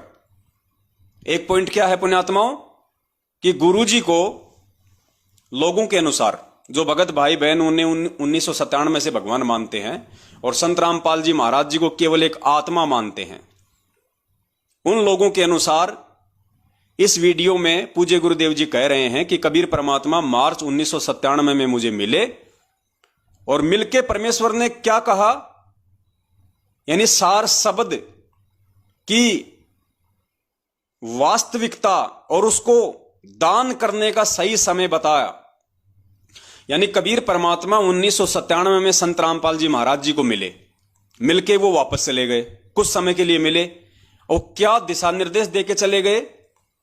कबीर परमात्मा ने संत रामपाल जी महाराज जी से कहा कि मैंने तुझे जो सारनाम या सार शब्द दिया है वो संगत में तेरे को कब दान करना है, संगत में तुझे सारनाम कब ओपन करना है, उसका सही समय बता के। एक पॉइंट तो ये हो गया कि सारनाम को संत रामपाल जी महाराज जी ने संगत में कब ओपन करना है, कब दान करना है, यह संकेत दे दिया। और दूसरा संकेत क्या दिया कि मैं तुझे मिला हूं 1997 में, यानी कबीर परमात्मा कह रहे हैं संत रामपाल जी महाराज जी को कि मैं आपको मिला हूं, इस बात को अगले आदेश तक किसी को नहीं बताना। यानी 1997 में संत रामपाल जी महाराज जी को कबीर परमात्मा मिले, इस बात को अगले आदेश तक रहस्य युक्त रखना है, गुप्त रखना है, किसी को नहीं बताना। एक बार सुन लीजिए आप दोबारा से, फिर ये दो जो पॉइंट हैं यही पॉइंट ये साबित कर देंगे कि परमात्मा धरती पे 8 सितंबर 1951 से प्रकट है। परमात्मा की वास्तविकता और सके मामा शुक्ल पक्ष एकम मार्च 1997 को दिन के 10 बजे मिले थे तथा सार शब्द की वास्तविकता और संगत को दान करने का सही समय संकेत देकर अंतर्धान हो गए थे। और इसको यानी मुझे परमात्मा मिले थे, इसको अगले आदेश तक रहस्य युक्त रखने का आदेश दिया था।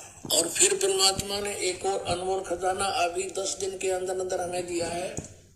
तो जो मेरे भगत भाई बहन केवल अपनी ना समझी के चलते, साध संगति से ना जुड़ पाने के चलते, अपने कमजोर भक्ति संस्कारों के चलते जो ये मानते हैं और खाली उसी वाणी को आधार बना रखा है कि तेरा रामपाल अज्ञान किया सतलोक का वासी, और कहते हैं कि 1997 में संत रामपाल जी तो सतलोक चले गए और कबीर परमात्मा संत रामपाल जी के चोले में धरती पे प्रकट हैं। पुण्यात्माओं, ये 2 मिनट का वीडियो और इसमें 2 पॉइंट उन भाइयों को अगर वो होश में होंगे तो परमात्मा उनका कंसेप्ट क्लियर कर देंगे और आज के बाद उनको भी मानना पड़ेगा। अगर भगत होंगे तो, अगर भक्ति करने के मकसद से इस मार्ग से जुड़े होंगे तो उनको भी 100% ये मानना पड़ेगा कि हां 1997 से नहीं, भगवान तो 8 सितंबर से ही धरती पे प्रकट हैं। सबसे पहला पॉइंट इसमें क्या है, पूज्य गुरुदेव जी कह रहे हैं कि 1997 में मुझे कबीर परमात्मा मिले और सार शब्द की वास्तविकता और उसको दान करने का सही समय का संकेत करके अंतर्ध्यान हो गए। पुण्यात्माओं, पॉइंट नंबर 1, अगर 1997 में संत रामपाल जी महाराज जी की आत्मा सतलोक चली गई, अर्थात संत रामपाल जी का इस लोक से कोई लेन देन ही नहीं, वो मोक्ष को प्राप्त हो चुके हैं 1997 में, तो फिर कबीर परमात्मा 1997 में आके और ये किसको बोल के गए, ये किसको कह के गए, सार शब्द की वास्तविकता और उसको दान करने का सही समय का संकेत देके चले गए। अगर संत रामपाल जी महाराज जी को सार नाम की वास्तविकता बता के और उसको दान करने का सही समय बताने का संकेत देके परमात्मा चले गए कि भाई सार नाम आपने 2 साल बाद देना है या सार नाम आपने 4 साल बाद देना है संगत में, तो पुण्यात्मा एक बात बताओ, जब संत रामपाल जी 1997 में सतलोक चले गए तो ठीक का समय जब आएगा सार नाम देने का तो कौन देगा? संत रामपाल जी तो है ही नहीं। संत रामपाल जी तो आप लोगों के अनुसार 1997 में सतलोक चले गए, तो क्या संत रामपाल जी झूठ बोल रहे हैं यहां पे कि कबीर परमात्मा मुझे मिले और सार शब्द की वास्तविकता बताई और कहा कि इसको संगत में दान कब करना है, कब लोगों को देना है, वो संकेत देके चले गए मुझे। तो कौन देगा? संत रामपाल जी तो कब के सतलोक चले गए 1997 में। तो कबीर परमात्मा फिर वो किसके माध्यम से नाम दिलवाएंगे? है ही नहीं संत रामपाल जी महाराज जी। तो क्या गुरुजी झूठ बोल रहे हैं यहां पे? भाई जब गुरुजी सतलोक चले गए 1997 में, तो कबीर परमात्मा कौन से संत रामपाल जी महाराज जी को ये कह के गए कि भैया आने वाले समय में ये सार नाम तुझे दान करना है, और ठीक का समय बता के चले गए। यानी 1997 में तो दान नहीं करना था, वरना कह देते कि भाई दान कर दे।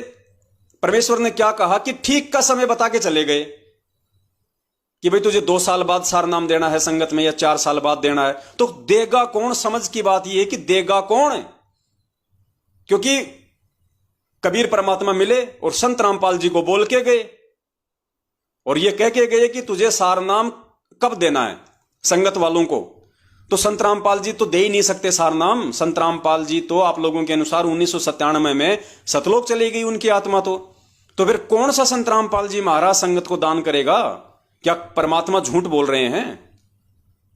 नंबर 1 पुण्यात्मा। पॉइंट नंबर 2, इसमें कहा जा रहा फिर आगे कि 1997 में मैं कबीर परमात्मा आपको मिला, इस बात को अगले आदेश तक रहस्य युक्त रखना है, किसी को नहीं बताना। तो बताएगा कौन भाई? संत रामपाल जी तो 1997 में आप लोगों के अनुसार सतलोक चले गए, तो फिर बताएगा कौन? है ही नहीं संत रामपाल जी महाराज जी तो यहां पे। तो कबीर परमात्मा ऐसा झूठ क्यों बोल रहे हैं भाई? कबीर परमात्मा इतना बड़ा झूठ क्यों बोल रहे हैं? वो तो संत रामपाल जी से कह रहे हैं कि अभी किसी को मत बताना कि मैं तुझे मिला हूं, अगले आदेश तक, अर्थात जब तक मैं तुझे दोबारा ना मिलूं आके, और मैं तुझे ना कह दूं कि हां अब उस बात को ओपन कर दे जो मैं तुझे 97 में मिला था। तो कबीर परमात्मा किसको आके मिलेंगे दोबारा, और किसको आदेश देंगे कि अब बता दे कि मैं तुझे 1997 में मिला था? क्योंकि आप लोगों के अनुसार संत रामपाल जी तो 1997 में सतलोक चले गए। पुण्यात्माओं, ये पॉइंट जो है ये क्लियर करते हैं कि 1997 की बात परमात्मा ने केवल 650 साल पहले धर्मदास जी को जो लिखवाया था कबीर सागर में कि जब आवे 5505 तब ये वचन मेरा होगा साचा, उन वाणियों को सत्य साबित करने के लिए डॉक्यूमेंट्री केवल परमेश्वर ने अपनी पुस्तक आध्यात्मिक ज्ञान गंगा के पेज नंबर 538 पे ये बात लिखी थी, अपने आप को छुपाते हुए कि मुझ रामपाल दास को 1997 में कबीर परमात्मा मिले।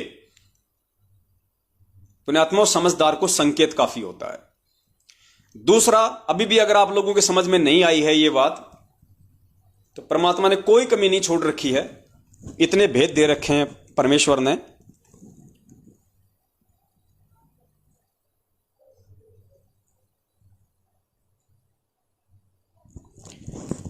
एक वाणी सुनिए परमपिता परमेश्वर जी की, और सुन लीजिए।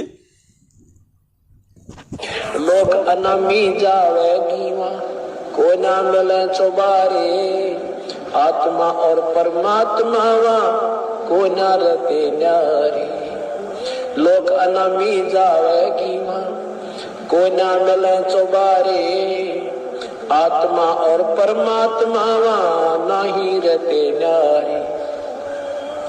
रामपाल प्रीतम प्यारे की आत्मा वह पूर्ण आनंद लेरी, सच कहूं ना झूठ रती भरी, बात मान ले। ये वाणी है परमपिता परमेश्वर जी की, जिसके एंड में परमपिता परमेश्वर सतगुरु रामपाल जी महाराज जी स्वयं कह रहे हैं कि लोक अनामी जावेगी। अब पुण्यात्माओं, अनामी लोक क्या है? परमात्मा ने बताया वहां पे 4 लोक हैं। प्रथम लोक है, सबसे नीचे है सतलोक। सतलोक से ऊपर है अलख लोक, अलख लोक से ऊपर है अगम लोक, और सबसे ऊपर जो चौथा लोक है वो है अनामी लोक। सबसे ऊपर अनामी लोक। अनामी लोक में जाने के बाद परमात्मा ने बताया कि लोक अनामी जावेगी वहां कोन्या मिले चुबारे, आत्मा और परमात्मा वहां कोन्या रहते न्यारे। यानी अनामी लोक जानने के बाद में आत्मा और परमात्मा का अलग अलग अस्तित्व नहीं होता है। जिस शब्द से उस कबीर परमेश्वर ने उस आत्मा को सर्जन किया था, उत्पन्न किया था, उसी शब्द में वो परमात्मा उस आत्मा को वापस समाहित कर लेता है। सदा सदा के लिए उस आत्मा का झंझट ही समाप्त हो जाता है। अनामी लोक में जाने के बाद। और अनामी लोक में जाने की जो प्रोसीजर है वो सीढ़ी दर सीढ़ी है। कैसे? जैसे परमात्मा ने क्या बताया कि जब ये आत्मा यहां से जाएगी तो इसको कमल चक्रों से होकर जाना पड़ेगा। सबसे पहले गणेश जी का मूल कमल, फिर जो है ब्रह्मा सावित्री का, उसके बाद में अपना जो मतलब कि नाभि कमल है, फिर अपना हृदय कमल है। ये परमात्मा ने हमें बताया कि हमने इस तरीके से यहां से त्रिकुटी पे पहुंचना है, और त्रिकुटी के आगे फिर परमात्मा हमें किस प्रकार से लेके जाएंगे वो गुरुदेव ने सत्संगों में अच्छी तरीके से हमारे को समझाया हुआ है। पुण्यात्माओं, सबसे पहले इस पृथ्वी लोक की कोई भी आत्मा अगर सबसे पहले अगर वो जाएगी तो कहां जाएगी? सतलोक में जाएगी। और सतलोक में जाने के बाद में परमपिता परमेश्वर सतगुरु रामपाल जी महाराज जी ने बताया कि अगर वो आत्मा चाहे तो आगे के लोक में जाने की भक्ति करे, अन्यथा सतलोक में ही इतने सुख हैं कि उसको आगे जाने की ही आवश्यकता नहीं है। फिर भी यदि कोई ऊपर के लोकों में जाना चाहे तो उसको भक्ति करनी पड़ेगी। तो सुन लीजिए एक बार परमपिता परमेश्वर के मुख कमल से। मेरे कहने का मतलब यह है कि अगर कोई आत्मा अनामी लोक में जाना चाहे तो उसको पहले सतलोक में जाना पड़ेगा। उसके लिए आप पूज्य गुरुदेव जी का ये सत्संग सुनिए।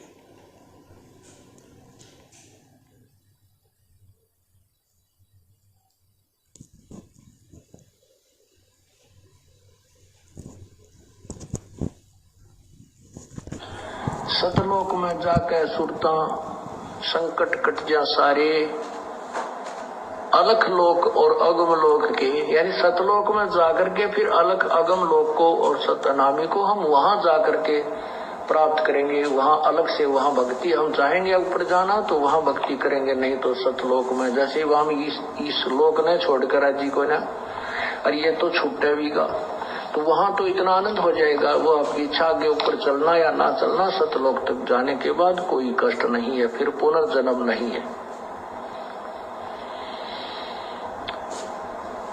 अनामी लोक में जाने के बाद फिर वहां आत्मा और परमात्मा एक हो जाते हैं, आत्मा परमात्मा में समा जाती है। लेकिन सतलोक, अलखलोक और अगम लोक में वहां आत्मा और परमात्मा का अलग अस्तित्व है। दूसरा सत्संग और सुन लीजिए इसी विषय पे परमपिता परमेश्वर जी का।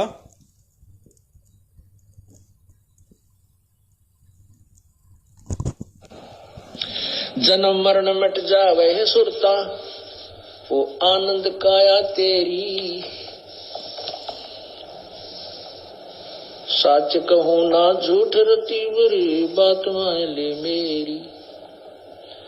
सतलोक में जाके सुरता संकट कट जा सारे, अलख लोक और अगम लोक के, यानी सतलोक में जाकर के फिर अलख अगम लोक को और सतनामी को हम वहां जाकर के प्राप्त करेंगे। वहां अलग से वहां भक्ति, हम चाहेंगे ऊपर जाना तो वहां भक्ति करेंगे, नहीं तो सतलोक में। जैसे हम इस लोक ने छोड़कर जी को ना, और ये तो छूटे भी गा, तो वहां तो इतना आनंद हो जाएगा। वो आपकी इच्छा आगे ऊपर चलना या ना चलना, सतलोक तक जाने के बाद कोई कष्ट नहीं है, फिर पुनर्जन्म नहीं है। अनामी लोक में जाने के बाद फिर वहां आत्मा और परमात्मा एक हो जाते हैं, आत्मा परमात्मा में समा जाती है। लेकिन सतलोक, अलखलोक और अगम लोक में वहां आत्मा और परमात्मा का अलग अस्तित्व है। अर्थात ये जो दोनों जो प्रमाण है परमपिता परमेश्वर के सत्संग आधार से, ये साबित करते हैं कि अगर आपको अलख लोक में जाना है, अगर आपको अनामी लोक में जाना है, तो सबसे पहले आपको सतलोक में जाना पड़ेगा। उसके बगैर आप जी डायरेक्ट ऊपर के लोकों में नहीं जा सकते।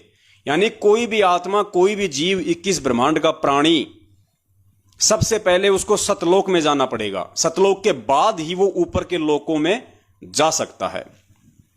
इस पॉइंट को ध्यान रखना आप जी, मैन ये है। अब आपको समझ में आएगा परमपिता परमेश्वर की वो वाणी।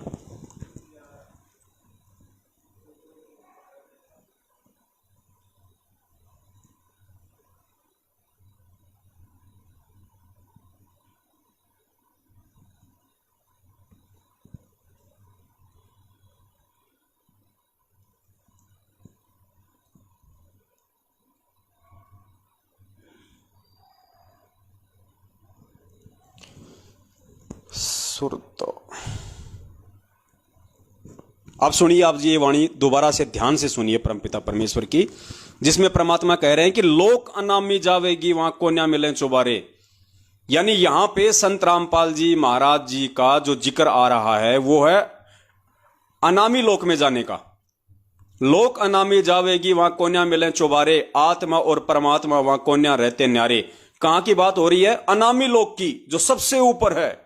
फिर आगे क्या कह रही है वाणी? रामपाल प्रीतम प्यारे की आत्मा वहां पूर्ण आनंद ले रही, और सांच कहूं ना झूठ रती बर बात मान ले मेरी। दो शब्द हैं परमात्मा के, ध्यान से सुनिए। अब क्या बताते हैं परमात्मा? ये परमेश्वर स्वयं ही दास बनते हैं, स्वयं ही एक सच्चे भक्त का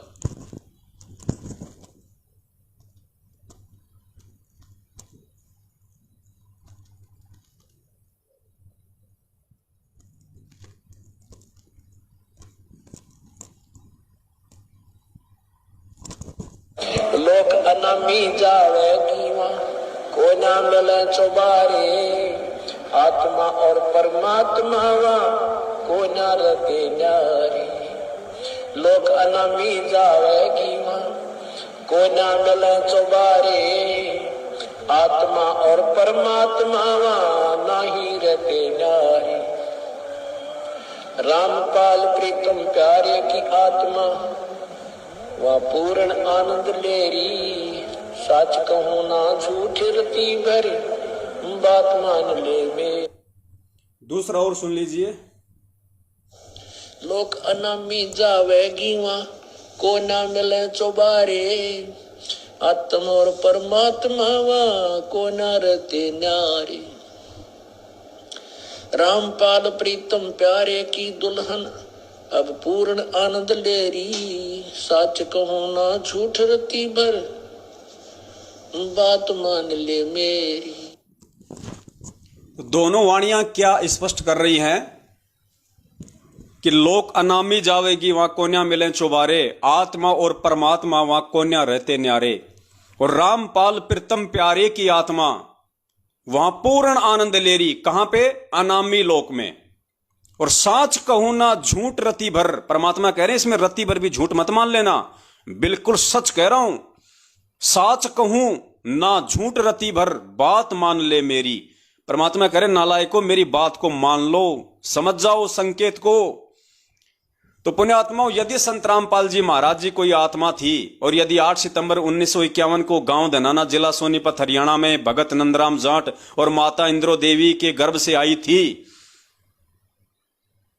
पुण्यात्माओं इस लोक का विधान है, इस 21 ब्रह्मांड से कोई भी आत्मा डायरेक्ट अनामी लोक नहीं जा सकती।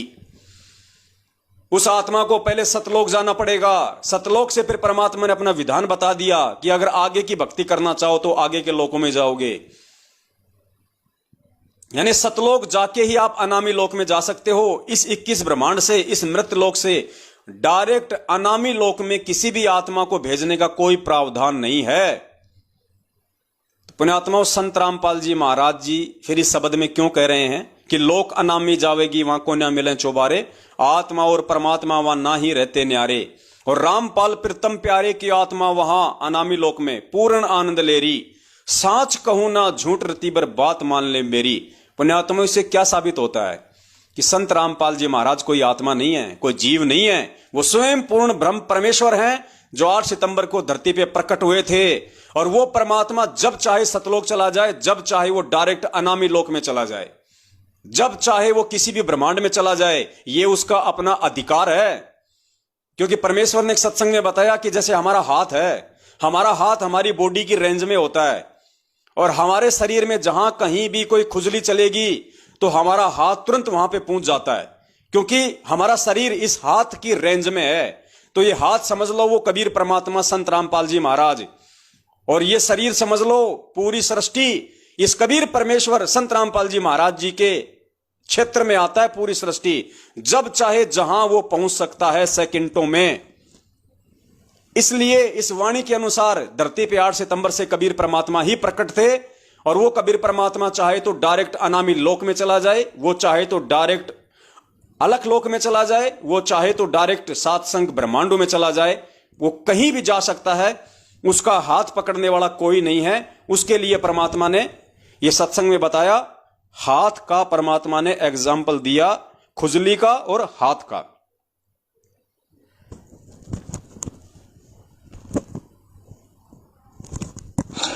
अब क्या कहते हैं, चारों युग में हम फेरे, चारों युग में मैं फेरूं, नहीं आऊं नहीं जाऊं। गरीबदास। देखो पुण्यात्माओं, ये है परमात्मा के खेल। एक वाणी में परमात्मा क्या कहते हैं कि चारों युग में मेरे संत पुकारे, कूक कया हम हेल रे, हीरे मोती माणक बरसें, ये जग चुगता ढेल रे।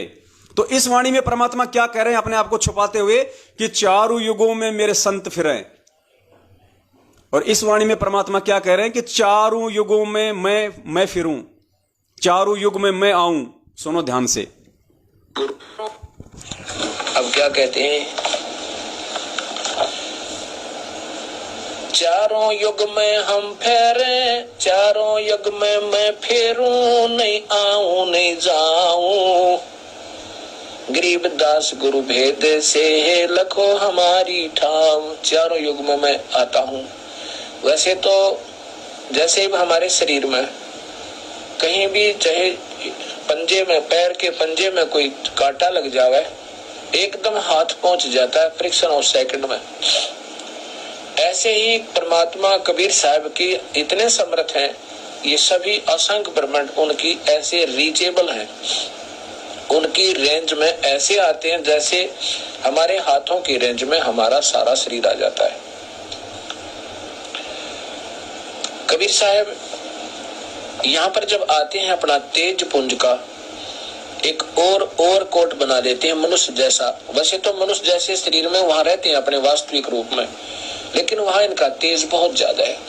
उस तेज को छुपाकर अपनी सिद्धि शक्ति तय, शब्द शक्ति तय और एक और कोट मनुष्य जैसा ही तेज पुंज का शरीर बना लेते हैं। वो नाड़ी नूड़ी के जोग जुगाड़ का नहीं होता।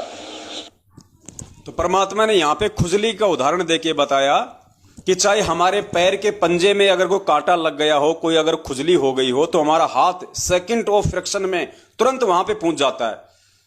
अगर हमारे यहां खुजली है तो तुरंत हाथ पहुंच गया, अगर पैर में खुजली है तो तुरंत हाथ पहुंच जाएगा, क्योंकि हमारा शरीर हमारे हाथ के रेंज से बाहर नहीं है। ठीक इसी प्रकार ये पूरी सृष्टि, सारे ब्रह्मांड, चाहे सतलोक हो, चाहे अलख लोक हो, चाहे अगम लोक हो, चाहे वो अनामी लोक हो, इस कबीर परमात्मा की रेंज से बाहर नहीं है, इसकी पहुंच से बाहर नहीं है। इसलिए ये वाणी साबित करती है और अंध भक्तों की आंखें खोलने के लिए परमात्मा ने ये संकेत दिया कि लोक अनामी जावेगी वहां को न्या मिले चौबारे, आत्मा और परमात्मा वहां को न्या रहते न्यारे, और रामपाल प्रीतम प्यारे की आत्मा वहां पूर्ण आनंद ले रही। पुण्यात्माओं, ये संकेत दिया परमात्मा ने कि वो समर्थ धनी, वो जब चाहे जिस लोक में जा सकता है। अगर संत रामपाल जी कोई आत्मा होती तो अगर वो जाते तो केवल सतलोक में ही जा सकते थे पहले, लेकिन वो पूर्ण ब्रह्म परमेश्वर है। परमात्मा ने इस वाणी के माध्यम से साबित किया कि 1997 में कोई कबीर परमात्मा संत रामपाल जी को आके नहीं मिले। पुण्यात्माओं, ये भेद हैं, ये सोचल छिद्र है परमात्मा के।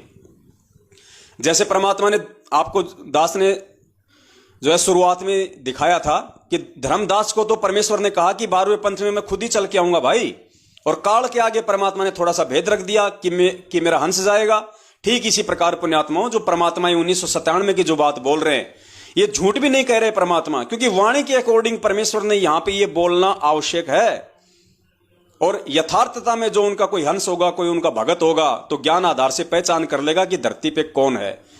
तो 1997 में संत रामपाल जी भगवान को कोई दूसरा भगवान आके नहीं मिला। स्वयं वो कबीर परमात्मा उस वाणी को चरितार्थ करने के लिए उन्होंने ये लीला की।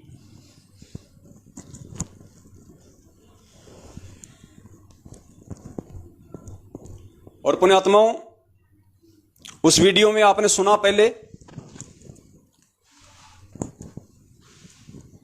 कि 1997 में मुझे कबीर परमात्मा मिले और सार नाम और सार शब्द की वास्तविकता और दान करने का सही समय बता के अंतर ध्यान हो गए। तो जाहिर सी बात है 1997 से पहले तो किसी को सार नाम दिया ही नहीं होगा। किसी को सार शब्द दिया ही नहीं होगा 1997 से पहले, तो क्योंकि 1997 में कबीर परमात्मा आए और उनको दान करने का सही समय बता के चले गए। तो पुण्यात्माओं, अब आप जो सत्संग सुनेंगे परमात्मा का, जिसमें परमात्मा कह रहे हैं कि 1994 से लेके 1997 तक मैंने इक्के दुक्के व्यक्तियों को ही सार नाम दिया जो हमारे कति खास थे। गुरुजी कह रहे हैं कि इक्के दुक्के व्यक्तियों को ही मैंने सार नाम दिया है। कब से? 1994 से 1997 के बीच में। जबकि उस सत्संग में परमात्मा कह रहे हैं कि 97 में तो खुद परमात्मा आके मिले और बोले कि इसको सही दान करने का समय मैं बताऊंगा। तो फिर उससे पहले सार नाम कौन दे सकता है पुण्यात्माओं?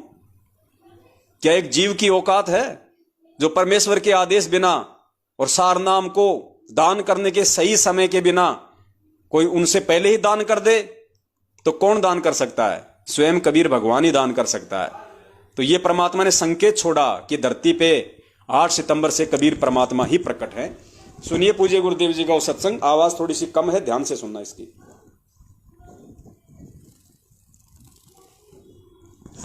दिखाना चाहते हैं कि ये वो समय आ गया है 5505 वर्ष जब कलयुग बीत चुका है। 1997 में और 1994 में दास को आदेश मिला था दीक्षा देने का, और 97 तक हमने सार नाम किसी को नहीं दिया। इक्के दुक्के दो खास मेरे साथ थे।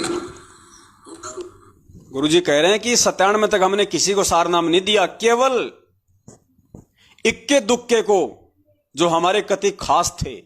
ध्यान से सुनना। जब कलयुग बीत चुका है 1997 में और 1994 में दास को आदेश मिला था दीक्षा देने का, और 97 तक हमने सार नाम किसी को नहीं दिया। इक्के दुक्के दो खास मेरे साथ थे उनके अतिरिक्त। 1997 में परमात्मा दया करी दास पे, कहा बेटा डरे ना, खोल देश पिटारे ने खजाना खोल दे, आ गया वो समय। पुण्यात्माओं, ये कुछ संकेत परमेश्वर ने जानबूझ के रखे हुए थे, छोड़े हुए थे, जो ये साबित करते हैं कि वो कबीर परमात्मा 1997 से नहीं बल्कि 8 सितंबर से धरती पे प्रकट है। और ये संकेत यदि परमात्मा ना छोड़ते, और भी बहुत सारे सबूत हैं, लेकिन आज हमारा जो विषय है वो ये साबित करना नहीं है कि धरती पे 8 सितंबर से कबीर परमात्मा प्रकट हैं या फिर 1997 से प्रकट हैं। कोई बात नहीं, क्योंकि आज का हमारा जो विषय है वो चरणा अमृत को लेके है, और यदि हम इस विषय पे ज्यादा आगे बढ़ेंगे तो हमारा विषय वो पूरा नहीं हो पाएगा। इसलिए पुण्यात्माओं, समझदार को संकेत ही काफी है कि धरती पे 8 सितंबर से कबीर परमात्मा स्वयं प्रकट है संत रामपाल जी महाराज जी के चोले में। और यह समझाना थोड़ा सा इसलिए आवश्यक था क्योंकि इतना विश्वास हुए बिना कि मेरा गुरु स्वयं कबीर भगवान है और 8 सितंबर से धरती पे प्रकट है, उसके बिना पुण्यात्माओं आगे अब हम जो चरणामृत के ऊपर चलेंगे वो समझ में नहीं आना था। तो अब हम चरणामृत के ऊपर चलते हैं। पहली बात तो परमात्मा ने सत्संगों में बताया कि नाम दीक्षा भले 6 महीने बाद में ले लो, 1 साल बाद में ले लो, 2 साल बाद ले लो, कोई जल्दबाजी नहीं है। मैं यहां तुम्हें नाम ही देने आया हूं, तुम्हें पार ही करने आया हूं यदि टिक के भक्ति करोगे तो। लेकिन गुरुदेव ने बताया कि इस भक्ति को प्राप्त करने से पहले ज्ञान को अच्छे से आधार बना लो, मेरे सत्संग अच्छे से सुन लो, एक एक चीज को समझ लो, क्योंकि नाम दीक्षा लेने के बाद में अगर आपको इस भक्ति और भगवान के प्रति मन में थोड़ा सा भी शंका हो गई तो गुरुजी कहते हैं कि उसी समय आप परमात्मा से दूर हो जाओगे। तो बार बार परमात्मा ने हमेशा ज्ञान को आधार बनाने पे ही जोर दिया। और आप जितने भी भगत भाई बहन हैं जो सन 2014 के बाद से सतलोक आश्रम मैनेजमेंट हरियाणा ने गांव गांव में जो फर्जी नामदान केंद्र खोले हैं वहां से दीक्षा ली है या ऑनलाइन नाम दीक्षा ली है देश विदेश में बैठे, आप लोगों की सबसे बड़ी जो कमजोरी है वो यही रही कि आप लोगों ने सत्संगों को गहराई से नहीं सुना, और सुना तो आपने उन पे विचार नहीं किया।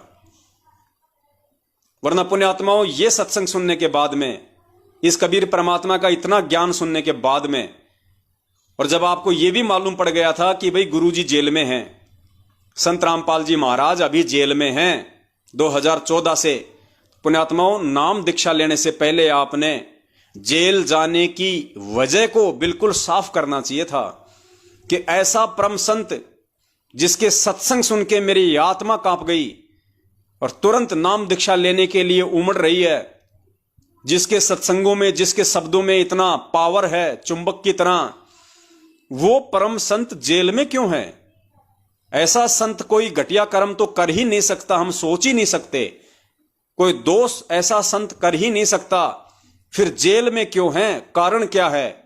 और पुण्यात्माओं, जब आप उस कारण में जाते तो परमात्मा आपको समझाते कि वो कारण 2014 का बरवाला कांड उन्हीं लोगों का किया कराया ड्रामा था, जो लोग काल एजेंट बनके संत रामपाल जी महाराज जी से जुड़े हुए थे, जिनमें उनके कलयुगी बेटा बेटी, भाई बंधु, रिश्तेदार, जवाई और स्टेट कोऑर्डिनेटर, ये बड़े बड़े महापुरुष भगत समझे जाने वाले लोग सारे के सारे उस षड्यंत्र में शामिल थे। कुछ अपने स्वार्थों के चलते और कुछ नालायक अपनी मंद बुद्धि के चलते उन स्वार्थी महेंद्र भगोड़े जैसे लोगों के पीछे उन्होंने परमेश्वर के ज्ञान को आधार ना बना के उसके मनमानी हरकतों में सहयोग कर दिया और संगत से भी सहयोग करवा दिया, जिसका नतीजा हुआ बरवाला कांड, 5 भक्तों की मौत और बेवजह सारा का सारा दोष सतगुरुदेव जी के ऊपर थोप दिया गया। और ये सारे के सारे गधे बरवाला कांड में या तो पकड़े गए या ये आश्रम छोड़ के फरार हो गए रातों रात। और आज तक उनका भाई, उनका बेटा, उनका जवाई, उनके रिश्तेदार भगोड़े बन के घूम रहे हैं, भगोड़े बन के। पुण्यात्माओं, संत रामपाल जी महाराज का भगत और पुलिस प्रशासन के आगे भगोड़ा बन के घूमे, ये उस भगत और भक्ति के नाम पे वो व्यक्ति कलंक है, कलंक। क्योंकि संत रामपाल जी परमेश्वर का भगत पहली बात तो ज्ञान लेने के बाद में कोई गलत काम नहीं करेगा, और अगर जबरदस्ती उससे कोई गलत साबित करने की कोशिश करेगा तो वो भगोड़ा नहीं बनेगा, वो वांटेड नहीं कहलाएगा।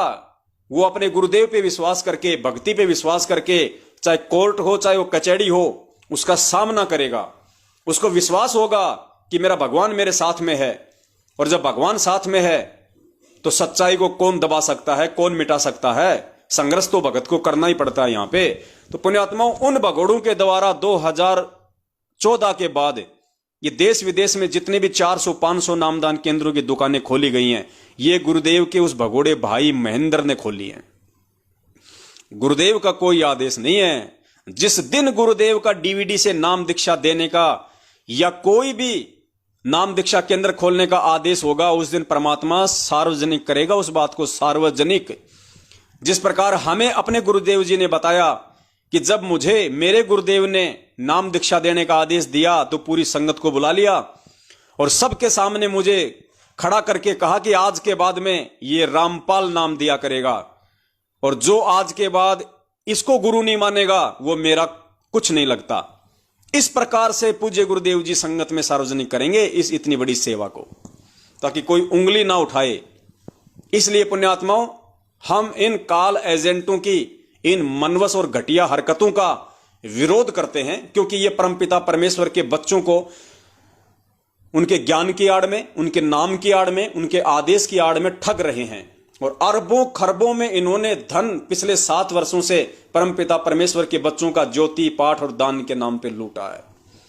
राजनीतियां करवा के, आरक्षणबाजियां करवा के, रक्तदान, देहदान, पता नहीं कैसे कैसे घटिया कुकर्म करवा के, जिनका गुरुदेव से पिछले 27 वर्षों से कोई संबंध नहीं, वो सारे घटिया कुकर्म इन्होंने भक्त समाज से करवाए और मूर्खों ने इनका सहयोग किया।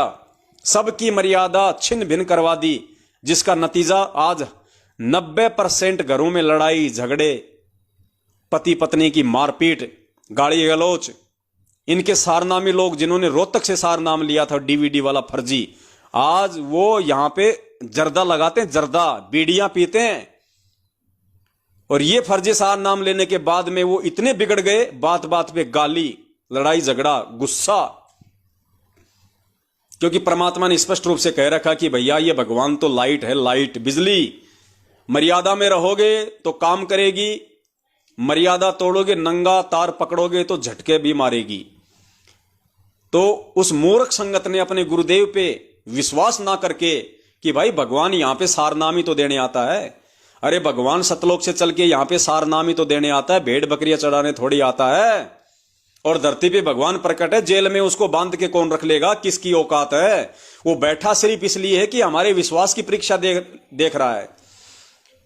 वो इंतजार सिर्फ इसलिए करवा रहा है कि हम मूर्खों के विश्वास की परीक्षा ले रहा है कि इन नालायकों को मेरे ऊपर विश्वास भी है या नहीं है, मेरे सत्संगों को आधार भी बनाया कि नहीं बनाया, कि गुरुजी जेल से बाहर भी आएंगे नहीं आएंगे। और इन गधों ने इन काल एजेंटों के बहकावे में आके रोहतक में जाके भेड़ बकरियों की तरह वो सारनाम ले लिया और 15-15 हजार रुपए पाट के दे दिए कि पता नहीं गुरुजी आएंगे कि नहीं आएंगे, पता नहीं कब आएंगे। डबल उम्र कैद हो गई, आजीवन मृत्यु दंड तक उम्र कैद हो गई। और गुरुजी तो 70 साल के हो गए, पता नहीं कब उनका शरीर छूट जाए। ले लो अपने तो महेंद्र भगोड़े एंड पार्टी से सारनाम।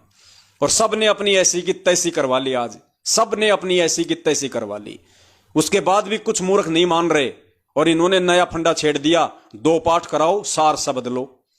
और कुछ मूर्ख वहां पे 2-2 पाठ करवा के वो सार शब्द भी ले रहे हैं। तो पुण्यात्माओं, परमात्मा ने ये छटनी करनी थी। आज उनके मार्ग में जो ये गंदगी फैल गई थी, परमात्मा ने उसकी छटनी करनी थी। छटनी परमेश्वर ने कर ली। और जो परमेश्वर के जो विवेकी हंस थे, जो परमेश्वर के जो मर्यादित जो बच्चे थे, उसको परमात्मा ने सत्सेवकों के रूप में अलग से छांट लिया, जो खुद भी सावधान रहे और अपने भगत भाई बहनों को भी वीडियो बना बना के सावधान करते रहे कि भाई इन काल एजेंटों के झांसे में मत आओ। पुण्यात्माओं, आज से पहले हम रामायण देखा करते थे, महाभारत देखा करते थे, लेकिन हमारी समझ में नहीं आती थी ये बातें। अब पुण्यात्माओं देखो, महाभारत का छोटा सा एक किस्सा है। अब दास यहां पे दिखाएगा नहीं, क्योंकि पुण्यात्माओं फिर ये मैसेज जो है वो ब्लॉक हो जाते हैं, क्योंकि इन लोगों ने उन वीडियो पे कॉपीराइट लगा रखा होता है और हमारा लाइव जो है बीच में रुक जाएगा। तो दास कोशिश करेगा उसको या तो बाद में दिखाने की या फिर आपको वैसे बता देगा वर्बली। जब महाभारत का युद्ध पूरी अपनी तैयारियों पे था और बात पहुंच गई कि भैया श्री कृष्ण जी जो है वो किसका साथ देंगे, तो एक तरफ तो दुर्योधन पहुंच गया श्री कृष्ण जी से सहायता मांगने के लिए मथुरा में, और दूसरी तरफ अर्जुन पहुंच गया। श्री कृष्ण जी उस समय सो रहे थे, दोनों वहां जाके बैठ गए। अर्जुन जो था वो श्री कृष्ण जी के पैरों की तरफ खड़ा रहा, और जो दुर्योधन था, जो अहंकारी, वो उनके सिर की तरफ जाके चेयर पे बैठ गया। जैसे श्री कृष्ण जी की आंखें खुली, उन्होंने सबसे पहले अपनी आंखों के सामने अर्जुन को देखा। उसके बाद में दुर्योधन ने कहा कि मैं भी बैठा हूं भाई, इधर मेरी तरफ भी देख ले। हाँ बोल, देख लिया भाई तेरी तरफ भी। बोले आओ भाई, क्यों आए, किस लिए आए। तो उन्होंने अपनी अपनी बातें बता दी कि महाराज जी ऐसे ऐसे है, सारी सेनाओं का बंटवारा हो चुका है, युद्ध होना निश्चित है, हम आपसे सहायता मांगने आए हैं। तो दुर्योधन ने कहा कि पहले मांगने का अधिकार मुझे है। तो श्री कृष्ण ने कहा, मैंने तो सबसे पहले आंख खोलते ही अर्जुन को देखा था, तो मेरी दृष्टि में तो सबसे पहले अर्जुन आया है, तो अर्जुन मांगने का अधिकारी है। तो दुर्योधन ने कहा कि नहीं, मैं मांगने का अधिकारी हूं, और वैसे भी मैं उम्र में छोटा हूं, मैं ही मांगने का अधिकारी हूं। तो श्री कृष्ण ने कहा कि चलो भाई ठीक है भाई, तू मांग ले, कोई दिक्कत नहीं। तो दुर्योधन ने उसने श्री कृष्ण जी ने कहा कि भैया 2 ऑप्शन हैं, एक तरफ तो मैं हूं नारायण और दूसरी तरफ मेरी सेना है। श्री कृष्ण जी की सेना का नाम था नारायणी सेना, नारायणी सेना। तो बोला भाई इन दोनों में से एक चीज मांग लो, क्या मांगनी है। तो दुर्योधन ने कहा कि सबसे पहले मैं मांगूंगा। तो दुर्योधन ने क्या मांगा, उसने कहा कि भगवान मुझे आपकी नारायणी सेना दे दो, क्योंकि नारायणी सेना द्वापर युग में विश्व की सबसे स्ट्रॉन्ग सेना थी। सबको पता था कि जिस तरफ श्री कृष्ण भगवान की नारायणी सेना यादव सेना हो जाएगी, उनको कोई नहीं हरा पाएगा। तो वो दुर्बुद्धि व्यक्ति था, वो श्री कृष्ण जी को वो पहचान नहीं पा रहा था। उसने सेना मांग ली और वहां से निकल गया। और श्री कृष्ण, उसने अर्जुन ने मांग लिया नारायण को। हाँ, अपने आत्मा दास थोड़ा सा भूल गया, पहले अर्जुन ने मांगा था और अर्जुन ने कहा कि मुझे आपकी आवश्यकता है, मुझे नारायणी सेना की आवश्यकता नहीं है, मुझे नारायण चाहिए। अब वो दुर्योधन बड़ा प्रसन्न हुआ, उसने सोचा कि चलो ये तो ऑटोमेटिक ही सारा काम हो गया, मांगने की जरूरत नहीं पड़ी। तो उसने कहा कि चलो ठीक है, हम तो नारायणी सेना ही मांग लेते हैं। अब हमारे भाई ने, अर्जुन ने अगर नारायण मांग लिया तो कोई बात नहीं, हम तो नारायणी सेना से काम निकाल देंगे। जबकि अंदर अंदर बड़ा वो खुश था कि मांगनी तो मुझे सेना ही थी। तो दुर्योधन के जाने के बाद में श्री कृष्ण जी ने अर्जुन से जो पूछा, पुण्यात्माओं उसको ध्यान से सुनना आपने। श्री कृष्ण ने उससे पूछा कि अर्जुन, जब तेरे पास में ऑप्शन था मेरी सेना मांगने का, नारायणी सेना मांगने का, तो तूने मुझे क्यों मांगा? तो अर्जुन ने कहा कि भगवान, इस महाभारत के युद्ध को जीतने के लिए मुझे नारायणी सेना की नहीं, मुझे नारायण की जरूरत है। क्योंकि मुझे एक ऐसे सारथी की जरूरत है जो युद्ध भूमि में मेरा मार्ग दर्शन कर सके, मुझे विचलित ना होने दे, मेरी हिम्मत और मेरा धैर्य ना टूटने दे, वो कदम कदम पे मेरी रक्षा करे। तो भगवान, मुझे एक ऐसे सारथी की जरूरत है, ना कि सेना की। क्योंकि ये युद्ध अगर मैं जीत सकता हूं तो मैं एक सारथी के भरोसे जीत सकता हूं। क्योंकि मैं तो भाले, तीर, कमान, अग्निबाण छोड़ने में ही व्यस्त रहूंगा। मेरे रथ को कौन हैंडल करेगा? मुझे कौन कहां लेके जा रहा है, मुझे वो किधर लेके जा रहा है, वो चीज इंपॉर्टेंट है। तो मुझे नारायण की आवश्यकता है, मुझे एक सारथी की आवश्यकता है। पुण्यात्माओं, ठीक इसी प्रकार इस महाभारत रूपी युद्ध को जीतने के लिए, अर्थात एक भगत को इस भवसागर से पार होने के लिए, मोक्ष प्राप्ति के लिए, भगत को सारनाम की आवश्यकता नहीं होनी चाहिए। उस नारायण सेना रूपी सारनाम की नहीं, बल्कि उस नारायण रूपी सतगुरु की आवश्यकता पड़नी चाहिए। एक भगत को अगर चाहिए तो वो सतगुरु चाहिए, ना कि सारनाम। क्योंकि सारनाम से सतगुरु नहीं है, सतगुरु से सारनाम है। अगर सतगुरु आपके साथ में है, अगर सतगुरु पे आपका विश्वास है, तो वो परमात्मा ऐसे ऐसे हजार सारनाम आपके लिए प्रकट कर देगा। और यदि आपने सतगुरु को छोड़ के सारनाम मांग लिया तो सोचो पुण्यात्माओं, बिना सतगुरु की मेहर के वो सारनाम काम ही नहीं करेगा। वो सारनाम आपको सतलोक नहीं पहुंचा सकता, उस सारनाम की औकात नहीं है बिना सतगुरु के, बिना सतगुरु की मेहर के। तो पुण्यात्माओं, सतलोक आश्रम मैनेजमेंट हरियाणा के पीछे लगे हुए उन चंद मूर्ख लोगों ने, जिन्होंने रोहतक में जाके भेड़ बकरियों की तरह 50-50, 400 एक जगह बैठ के वो सारनाम लिया फर्जी, उनको अपने गुरु पे विश्वास नहीं था। उनको यह विश्वास नहीं था कि संत रामपाल जी महाराज जेल से बाहर भी आएंगे या नहीं आएंगे। उसी समय वो भगवान से दूर हो चुके थे। यानी सारनाम रोहतक जाके लेना तो दूर की बात है, जब इन लोगों का ये आदेश आया पीले पर्चे के माध्यम से, और जिन जिन लोगों ने अपने मन में ये कर लिया कि हां मुझे सारनाम लेना है, मैं रोहतक जाऊंगा, उसी समय अंतर्यामी सतगुरुदेव जी ने उनको अपने हृदय से बाहर कर दिया था। उन सभी आत्माओं को परमात्मा ने रिजेक्ट कर दिया। आज भी वो रिजेक्ट ही हैं। और पुण्यात्माओं, यही कारण था कि 2020 में कोरोना से वो फर्जी सारनामी हजारों की संख्या में मरे। आज भी सबके घरों में लड़ाई झगड़े हैं, अकाल मौतें हो रही हैं। क्यों? क्योंकि उन्होंने सतगुरु को छोड़ के सारनाम को चुन लिया। उस कुबुद्धि दुर्योधन की तरह नारायण को छोड़ के नारायणी सेना को चुन लिया। तो ये रीजन था पुण्यात्माओं इस बात का। तो हमने सतगुरु को पकड़ के रखना है, और सतगुरु को पकड़ के रखेंगे तो पुण्यात्माओं सारी चीजें हमारे हक में होंगी। इसलिए परमात्मा ने कहा था कि पुण्यात्माओं, नाम दीक्षा लेने से पहले ज्ञान को आधार बनाओ। पहले सतगुरु की परख कर लो, सतगुरु की पहचान कर लो, इस ज्ञान को समझ लो, उसके बाद तुम्हारी भक्ति चलेगी, उसके बाद तुम्हारा नाम चलेगा। तो सुनिए पूज्य गुरुदेव जी का एक छोटा सा सत्संग, जिसमें परमात्मा यही आदेशित कर रहे हैं कि नाम दीक्षा लेने से पहले ज्ञान आधार कितना जरूरी है।